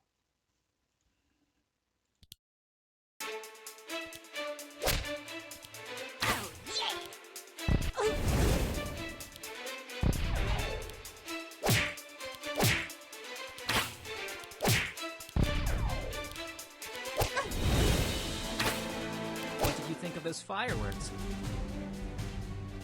Mirth shed a tear for the dead demon. I can't believe. Eleanor put a comforting hand on her back. You did nothing wrong. Forget all about the big, mean demon. Chambara whimpered in pain. They spun around to see that she was still there. Chambara? Get away from me. Mirth ignored Chambara's threats and tended her wounds. Let me die. I want to. We're not ready for you to leave. We need you until the end. Mirth and Chambara traded looks. About time you realized that. Mirth smiled and offered a hand to stand. Mirth came to grips with herself, and her mind returned to normal. After a long silence, they moved into the next chamber. The rocks of the cavern wall seemed to turn to ash, covering the ground in a fine powder similar to sand. When Eleanor entered the next chamber, she understood why. Mesfit was standing in the center of the cavern, facing away. Eleanor was about to call out to him, but she heard a clicking noise to her side. She saw Ray crouching behind rubble, aiming his crossbow right at Mesfit. Eleanor crept slowly towards Ray as the elf closed one eye to aim his shot.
You need him.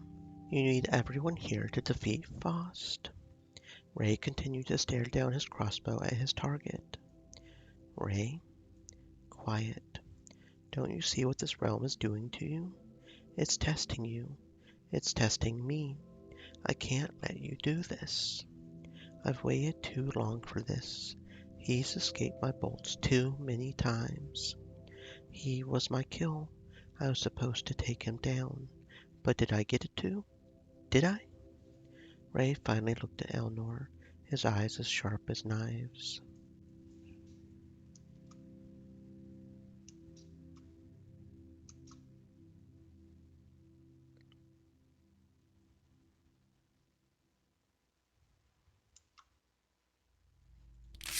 Elnor pulled out her sword.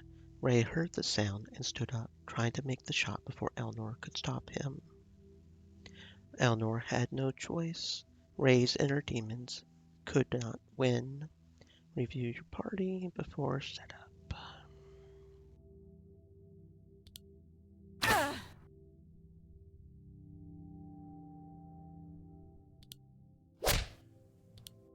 Incoming!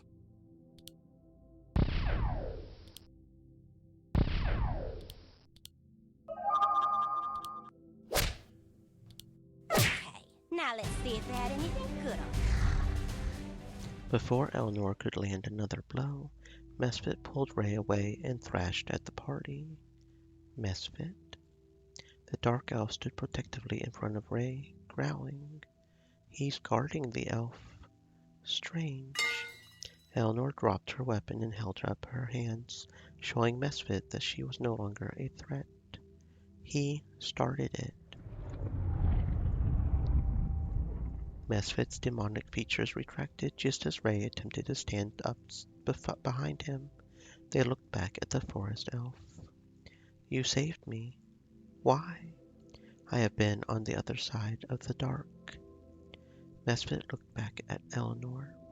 Show the lost the light. I will. I'm sorry. Forest elves are not my enemy any longer. You're right. It should be the other way around too.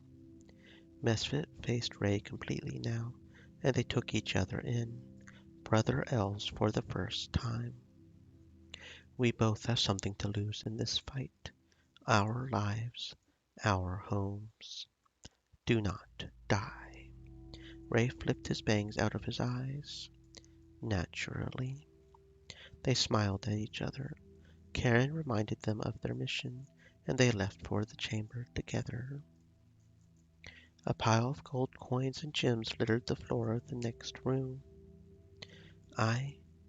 Gold. So much. Beautiful. Dora was entranced.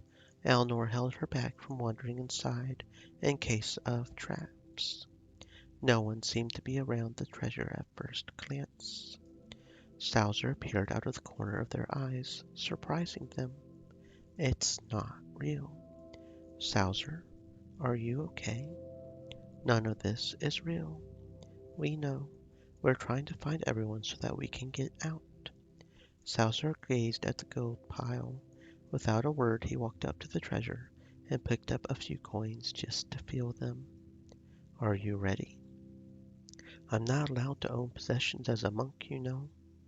Eleanor shook her head in disbelief, realizing that Salzer was not as okay as he first seemed.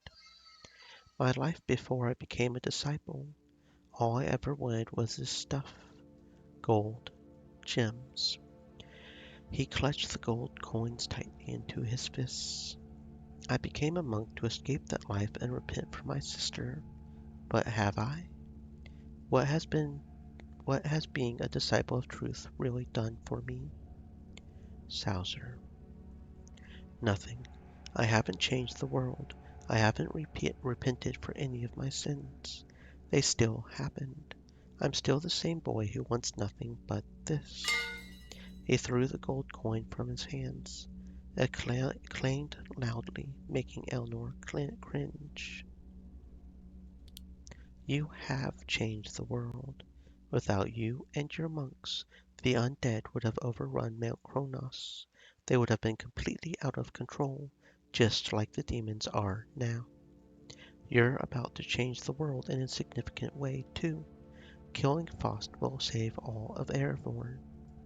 I would say that's a pretty big deal, wouldn't you? Salzer turned away from the treasure deep in thought.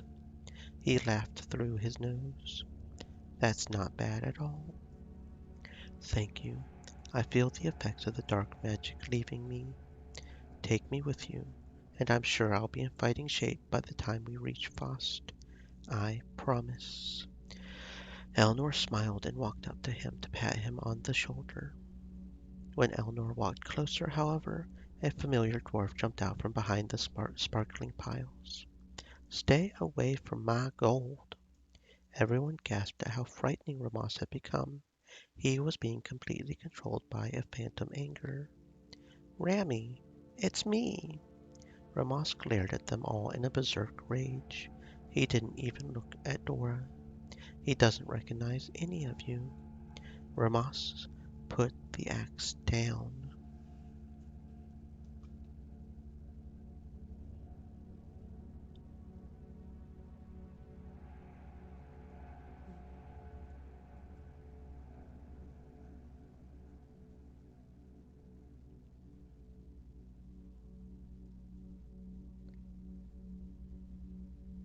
Okay. Um, it's us, Ramos, your friends. Don't you remember us? Ramos stared straight ahead, snarling at them. This isn't you. You got to wake up.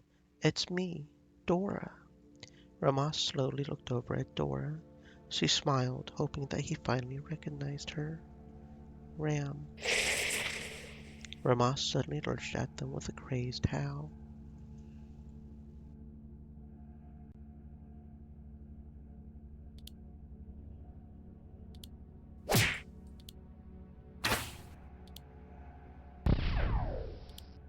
You no good scum sucker!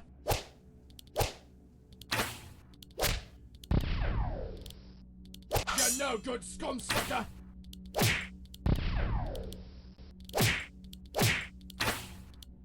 Axe, make face! They were like this when we found them. Dora was flat on the ground, horribly wounded. She's hurt, but I never got a chance to tell her how cool I thought she was. Ramos's anger slowly faded as he saw Dora slipping away. Dora? Dora! Dora! Bit by bit, Ramos's berserker rage left him, and he ran to the dwarf woman's side. I'm such a blastin' dunder rat. Dora coughed and tried to sit up, to Ramos's relief. Rami, you dummy. The two of them hugged closely. I was so mad, I couldn't control it. I'm so sorry. I always said you were too hot-headed. I'm just kidding. It's good to have you back. And Draco, you're sorta cool sometimes, too. Silly. Draco beamed and helped her stand up. Now we can proceed. Elnor nodded and led the way. Grass sprouted out of the cracks in the ground. Elnor walked into a chamber that resembled the plains of Erevorn. In the center of the room stood Amukiki, as if he had been waiting for her. There were two swords stuck in the ground, like with the duel with Cruel. You have finally come. You were waiting. Take your sword. Amukiki approached the sword closest to him. Elnor could not mistake Amukiki's glare. That is not mine. What's wrong? Why are you looking at me like that? I have sworn a new oath. Elnor went rigid. I have sworn not to let you past. Amukiki, did you side with Faust? Take your sword. He wishes to duel us. I am not sure I could compete with him. I don't have time for this. You're acting under the influence of dark magic. Nothing more. I am thinking clearly. Amukiki pulled his sword out of the ground. His sword glowed just like Loren's. Faust had deceived him with a false ancient blade. I have been promised many things. Only a fool believes anything a Death Knight tells them. They're all lies. No, nomads will become true citizens of Erevorn. We will no longer be barbarians. We will be civilization. Faust will give us a new world. You are turning to his side just like Cruel. Do you even remember him? Cruel was weak. He relied on an army. All I need to do is kill you. Take up your sword.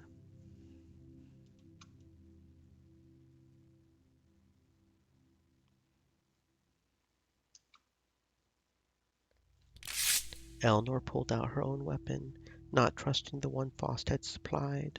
And Mukiki did not seem to mind either way. He was too eager to slay them.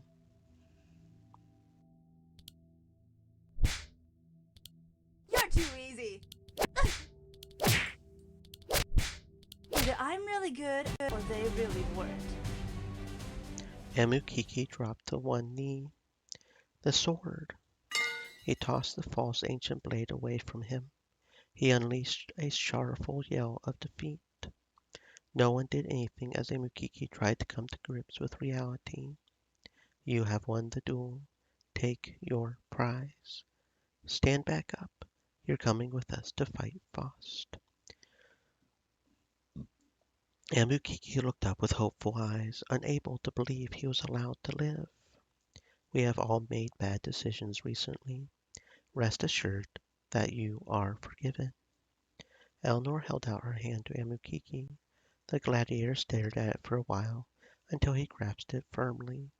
Eleanor pulled the big man to his feet again. I owe you much. Kill Faust and we can call it even. They spoke in agreement with their eyes before they made for the exit. The tunnel to the next cavern was extremely long, and all light disappeared. Eleanor had to feel her way through the dark until the tunnel expanded and poured out into a new room. A large field of light was stretched across the far wall. There were no more exits. Eleanor spied a figure across the long room. Loren. Eleanor was elated to finally see her. She turned back to see everyone else's reactions, but no one was there. Eleanor was alone. Another test.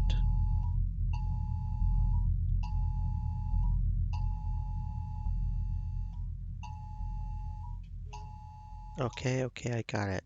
You don't have to go on for 5 minutes. Thank you. Of course, another test. Eleanor ran across the room to Loren, shouting her name. Loren did not turn around to greet her. Eleanor got caught in the glow of the wall and slowed to a stop. What is this? Is it a portal? She looked over at Loren, but she was turning her face away from her. Loren? Even as Eleanor rounded to stand in front of her, Loren refused to acknowledge Eleanor. Loren, why won't you look at me? Loren turned her face away from Eleanor each time she tried to get her attention. Why are you ignoring me? If you are the real Eleanor, know that I am not playing Faust's game. But I am the real Eleanor. I just went through so many caverns and caves to find you. I had to fight with our friends, and I brought them here. But where are they? Eleanor started to panic. She had no proof of what she had just been through. Your mother was with me too. Everybody. What? Queen Karen. She found me and told me about this being the Underrealm. We went through a series of tests and... Loren looked past Eleanor and suddenly shoved her out of the way. Out of the tunnel, Karen walked into the light. She walked calmly forward, smiling when she saw Loren. But Loren drew her sword. Who are you? Loren, that's your mother. She is not my mother. She is an impostor. Daughter? Eleanor recognized the exchange from when Karen had first met her in this realm. Was Faust imitating her? Eleanor backed up from Loren and towards Karen, putting her in the center of the room. This is getting weird. I have already met her. Then you did not meet the real me. Loren spun around, turning her back on both Karen and Eleanor.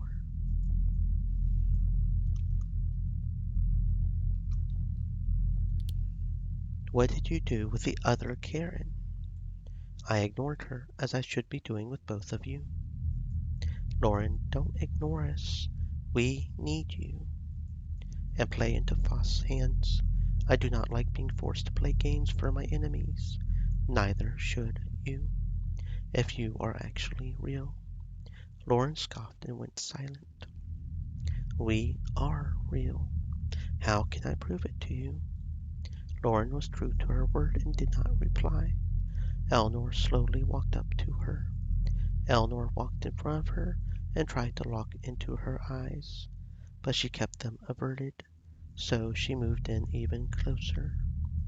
Eleanor's hand touched Loren's hand and slowly guided up her arm and across her shoulder. Her fingers then roamed up Loren's neck and past her jaw. Loren visibly shuddered. My princess. In that moment, Loren finally looked at her. She moved her head slightly to welcome her. They kissed tenderly at first. Loren placed a resisting hand against her chest, but Eleanor did not move, allowing her to deepen the kiss. What is this? Karen's interruption broke them apart. They both turned to see her disgusted face that neither had been expecting. Well, what? You copulate with a female elf. Your breeding traditions are sickening. Mother, but you. Loren and Eleanor looked at each other, both realizing that this Karen was not the real one. She couldn't be. I knew it. Loren got a hold of her ember blade with a grunt. It glowed extremely bright, turning almost the whole room blue. Karen hissed and stepped backwards, as if the light hurt her. You really aren't Karen. I can't believe I trusted you, you piece of filth. Karen lowered her arms from her eyes and readjusted to the presence of the sword. Your control over the dark of the underrealm is impressive. You would make a valuable minion. Never. Foss used Karen's image to laugh at Loren and Eleanor. They were disgusted to see Karen used in such a way. And the Princess Loren, she worked in my favor by shunning her own mother. Where is she? With your other mortal companions, in my control. Loren growled as Karen laughed again. It was enough for Loren. She sprang forwards and impaled Foss's clone on the ancient sword. Foss's laughter stopped abruptly. The fake Karen bent over the sword, threatening Loren with her eyes. Your end is nigh. Then she dissolved into nothingness. Loren gasped at the empty space for a while longer. Eleanor rushed up to her and put a hand on her back. You stabbed her real good. Someone's got mommy issues. Loren, I was just kidding. You didn't really kill your mom. I didn't kill her. Loren. They both jumped from hearing Karen's voice again so soon. Out of the shadows of the tunnel came another Karen, distraught as if she had been running a long distance. They all stared at each other for a second. When Karen saw Loren, she bounded forward. Instinctively, Loren retreated in case it was Foss again. I thought I had killed you. Karen's eyes were fresh with tears as she finally caught up to her daughter. She grabbed Loren tenderly and brought her lips down to kiss her forehead. My darling. Oh, my darling. Queen Karen, is that really you? Loren raised shaking hands to touch Karen's arms, the temptation to trust her growing stronger. Loren could remember vividly all of the time she had felt her mother's warmth. She held memories of an embrace of childhood when she first won her proving, a soft touch to the cheek on the day she came of age, and the look in her mother's eyes when she saved her from the Chizulu ruins. And now, Loren knew that this was her mother. The feeling of her love was something she could not forget, not after it was so rarely given. Mother. Karen felt Loren finally grip her in return, squeezing her tightly. She had thought she had lost her daughter, even before the war, but she realized that she never had. I found them. Eleanor looked back at the tunnel, and Mukiki walked out into the light behind Karen. All right, what have I missed? You didn't kill Faust yet, did ya? I hope I'm not interrupting anything. Where the blast have you been? Loren pulled away from her mother, wiping her eyes.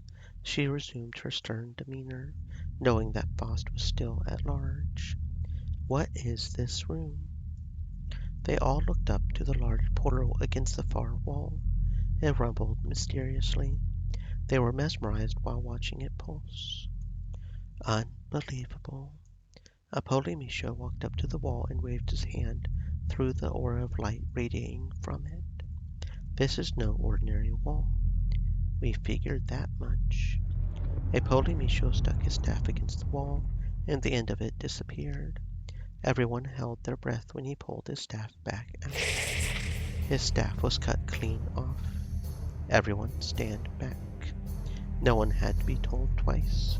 Anyone remotely near the portal jumped backwards. I cannot believe where I stand. This is the mouth of death. We stand but paces from a permanent end. Death. I knew it. We are dead. No, not yet, anyway. We're literally on death's door step, though. All we would have to do is go right in, and then we're dead. So, we are in a limbo, between life and death. I don't want to die. Do we have to die just because we're here? Can't we go back? I mean, Faust does it all the time. We have come to the actual secret lair of Faust. My divination would have never determined that he was hiding on another realm completely. We are quite fortunate to be dying. We need to get him in there. Done. Princess, do not forget that will not be so simple. Laughter that they all knew and feared echoed around them. This time there was a body to match the voice. An animated suit of armor materialized in the center of the room. Faust. I control everything. I control all of the realms. You're here only because I wanted you to be here. Many have walked your path just now. All who die must pass by the gatekeepers of the underrealm. I am a death knight. You have been prepared for your death. But I saved everyone I could from corruption. Ignorant mortal. Your choices in this realm determine if you spend eternity in torture or in bliss. Inferno and Elysium. But you will spend eternity here. A powerful force shot from Faust and knocked everyone backwards. Eleanor's feet never left the ground, but she was still pushed back. Faust's power was too strong. Faust blasted them all back a second time. They were closing in towards their doom. You don't have to do this. We know that you were once mortal like us. Faust stopped his next attack. Why don't you just hop over into that realm and call it a day? Faust's eyes flashed and he was eerily silent. You know nothing of me, mortal. You know nothing of the world that would cast me out. The cavern rumbled as Faust grew double in size. You are now in my world, and I cast you out. Faust stomped on the ground, sending another powerful shockwave. Loren grabbed at Eleanor as she came dangerously close to the portal. You'll fall, even if not by my hands. Know that you will perish. Your evil ends now. Back to your realm. Enough. Loren heard her sword call to her. She knew that was time to use it. She gripped the hilt of the ember blade. Many things that were once unknown to her became known. She found impulses to perform attacks that she had never performed before. The sword was guiding her hand. With the gods on her side, she knew this fight was to happen. She knew that she was going to win.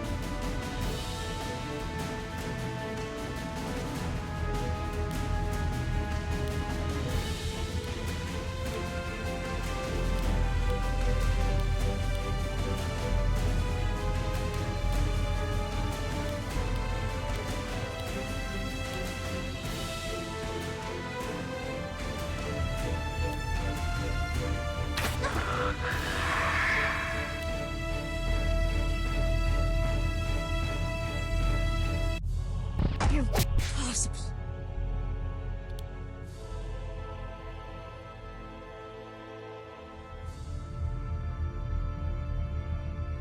I hope this is slightly uncomfortable. Loren, I'm alright.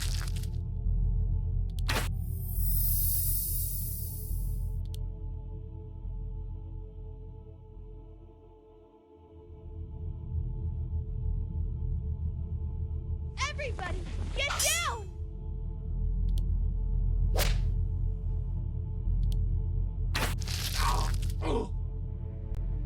Try this on for size.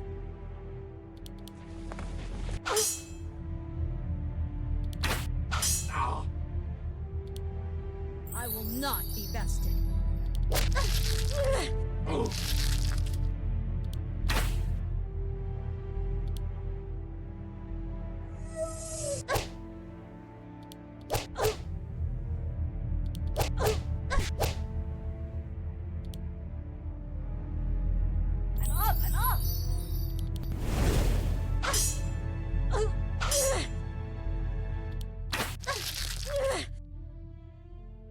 You're dead.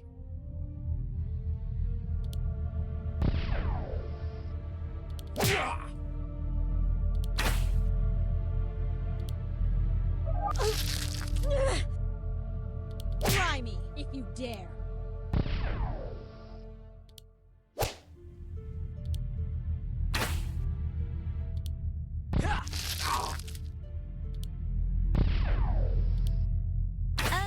They were like this when we found them.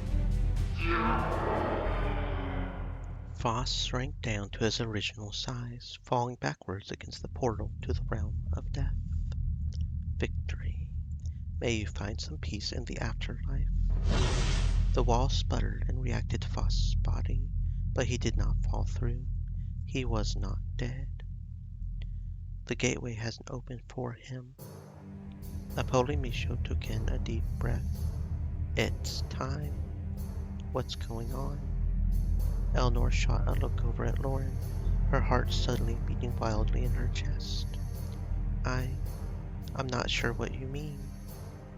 Footsteps from behind startled them. He's here. Zeal. The Death Knight walked coolly towards them. You cleared my way, and you have broken him. It is my time now. What will you do? We were told that he could not be sent back to death without a great sacrifice. I am made of this realm. It bends to me. Zeal leaned down and placed his hand on Voss's helmet. Voss's body began to glow. Everyone stepped back. The light pulsed up Zeal's arm and away from Voss, surrounding him instead. The light then melted into him. What was that? Zeal clenched his jaw and held his head in pain for a moment. The essence of this realm. I took it from him, and therefore his power. Zeal cavalierly picked up Voss's armor. You have strayed for far too long. Then Zeal tossed the armor away from him and into the portal. All the pieces of Voss disappeared without any contest. They all stared at the wall for any sort of reaction, but there was none. Is he really gone? He will rise no longer. I cannot believe we have trusted to one Death Knight to banish another. That looked almost too easy. And what of you? What will you do now? Zeal looked around the cavern absent-mindedly. Will you ravage Erevorn as well? The Death Knight finally looked at them again. You do not belong here. It is time for you to return to your realm. Wait. But Zeal did not hesitate in rendering them all unconscious.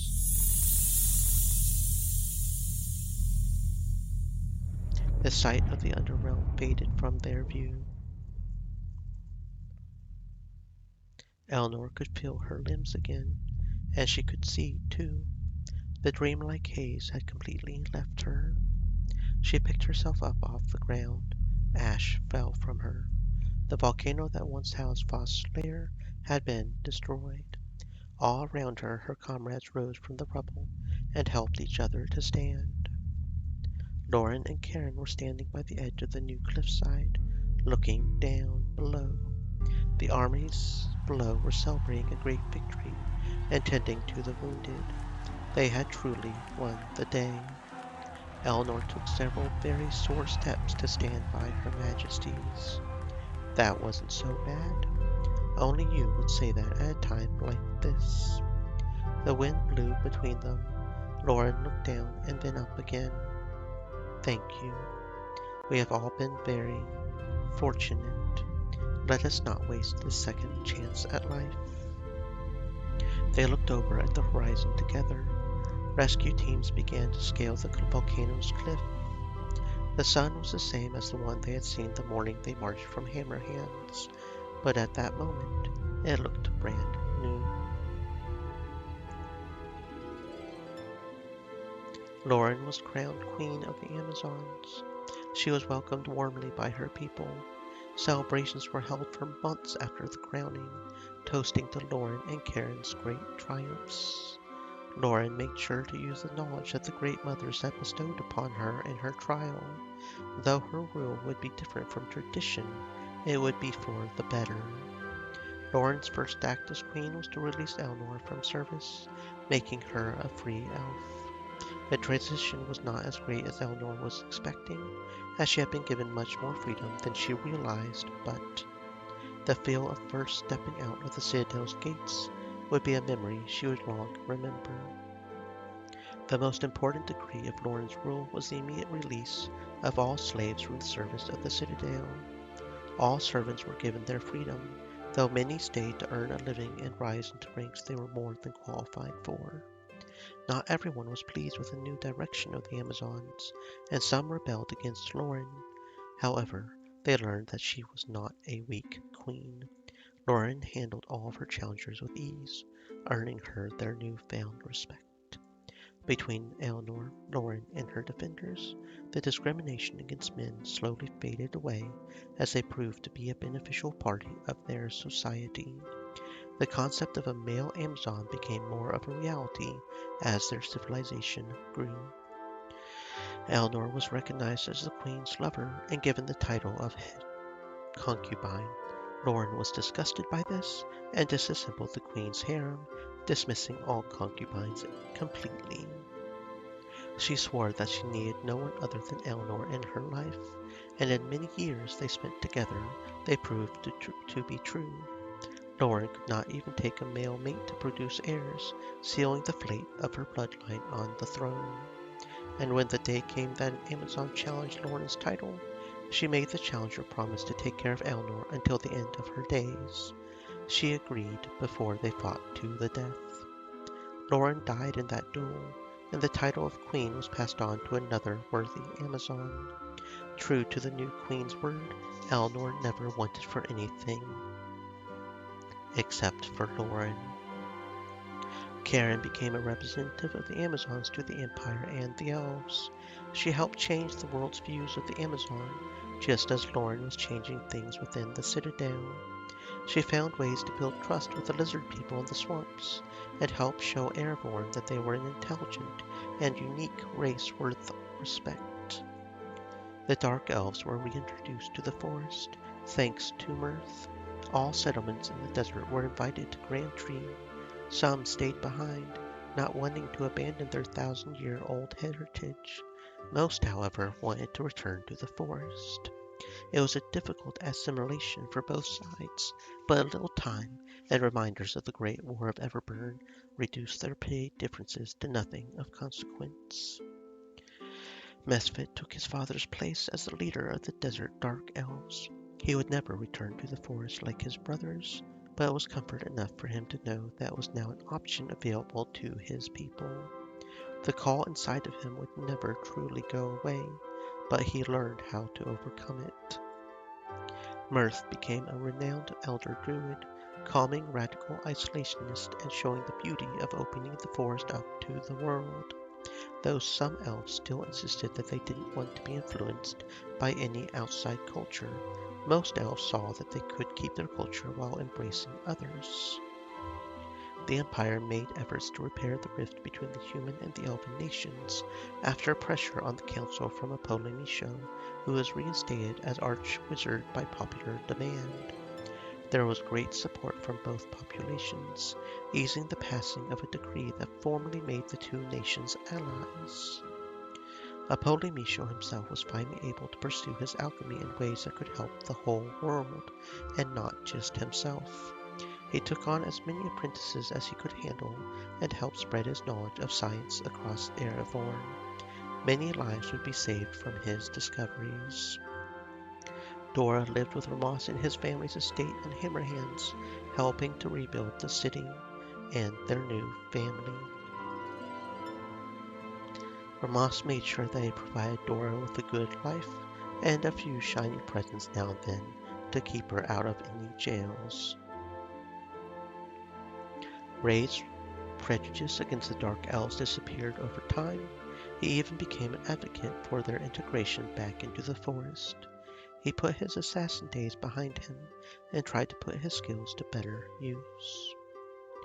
Draco was requested to become a professor at the Horus Magic Academy by none other than Professor Howe himself. Draco accepted the job and became a favorite teacher, but he also helped the school become a more safe and hospitable place for its students. Amukiki worked to help re-establish the nomad tribes in the north. While some were moving back south to find their herds, many nomads wished to stay. Amukiki helped spread tolerance and support for his people, and the nomads came to respect him instead of shun him. Salzer returned to Mount Kronos a better monk. He imparted everything he learned to his disciples. With the undead lowering in numbers, Salzer was pleased to let more disciples travel freely away from the mountain to do good in society, as he had done so much after leaving himself. Chambara was finally allowed to move back to her home in the swamps, where she lived in solitude as she really preferred. Witch hunters would never cease to exist, but Chambara herself had earned a good enough name to live in relative safety for the rest of her life. The candle flickers in its last breath of life, snuffing out the light in the room as it turns to liquid wax. The monk continues to hold her quill above the page, now too dark to write more. She leans back into the chair, satisfied with the story that she had managed to write thus far. Even though there is more to tell, the story of Loren, Princess of the Amazons, had reached its end. The monk's withered hands reached up to her cloak and pulled down the hood around her white locks of hair. She approaches the monastery's window. The tale of Loren had been written, and her people would read from these scrolls, learning how glorious a queen her great mothers must have welcomed. The breeze smells of lavender. She closes her eyes and smiles. She still misses her. Eleanor leaves the window and slips into her bed, prepared for the relief of a deep, deep sleep.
The Everburn Mountains were the quietest they had ever been, but the smoke still billowed from the black volcano. Inside the remnants of Phos's lair, the forgotten ashes of his armor looked like nothing more than dust. The ashes were playfully kicked by a lone succubus, who then stood dominant over the vanquished demon lord. Oh shit, she's still alive! Jewel was free of his control and his bothersome rules. She had helped return him to power, but she was never valued. Now Everburn was hers. I finally found you. His voice was tender. Her thoughts dissolved. Zeal stepped into the broken room and revealed himself to Jewel. Tears welled up in her eyes at the sight. Zeal! Oh, Zeal! She ran to him and they embraced. I told you I would find you. Jewel laughed and hugged him closer. I knew it was you. I could feel you when it happened. But I couldn't believe it because this realm is ours now. We will make them understand. You and your kind will finally be at peace. She caressed his face. And we will be together. Zeal closed his eyes and pressed her back into him. They were silent for days. Oh my. Oh my. So that's apparently a thing. Cheat mode. When you start the game again, press the C key to access a cheat menu. Story mode will let you automatically win all battles. Useful if you want to replay the game quickly to see an alternate ending. Well, that is interesting. But I don't think I will. At least not on stream.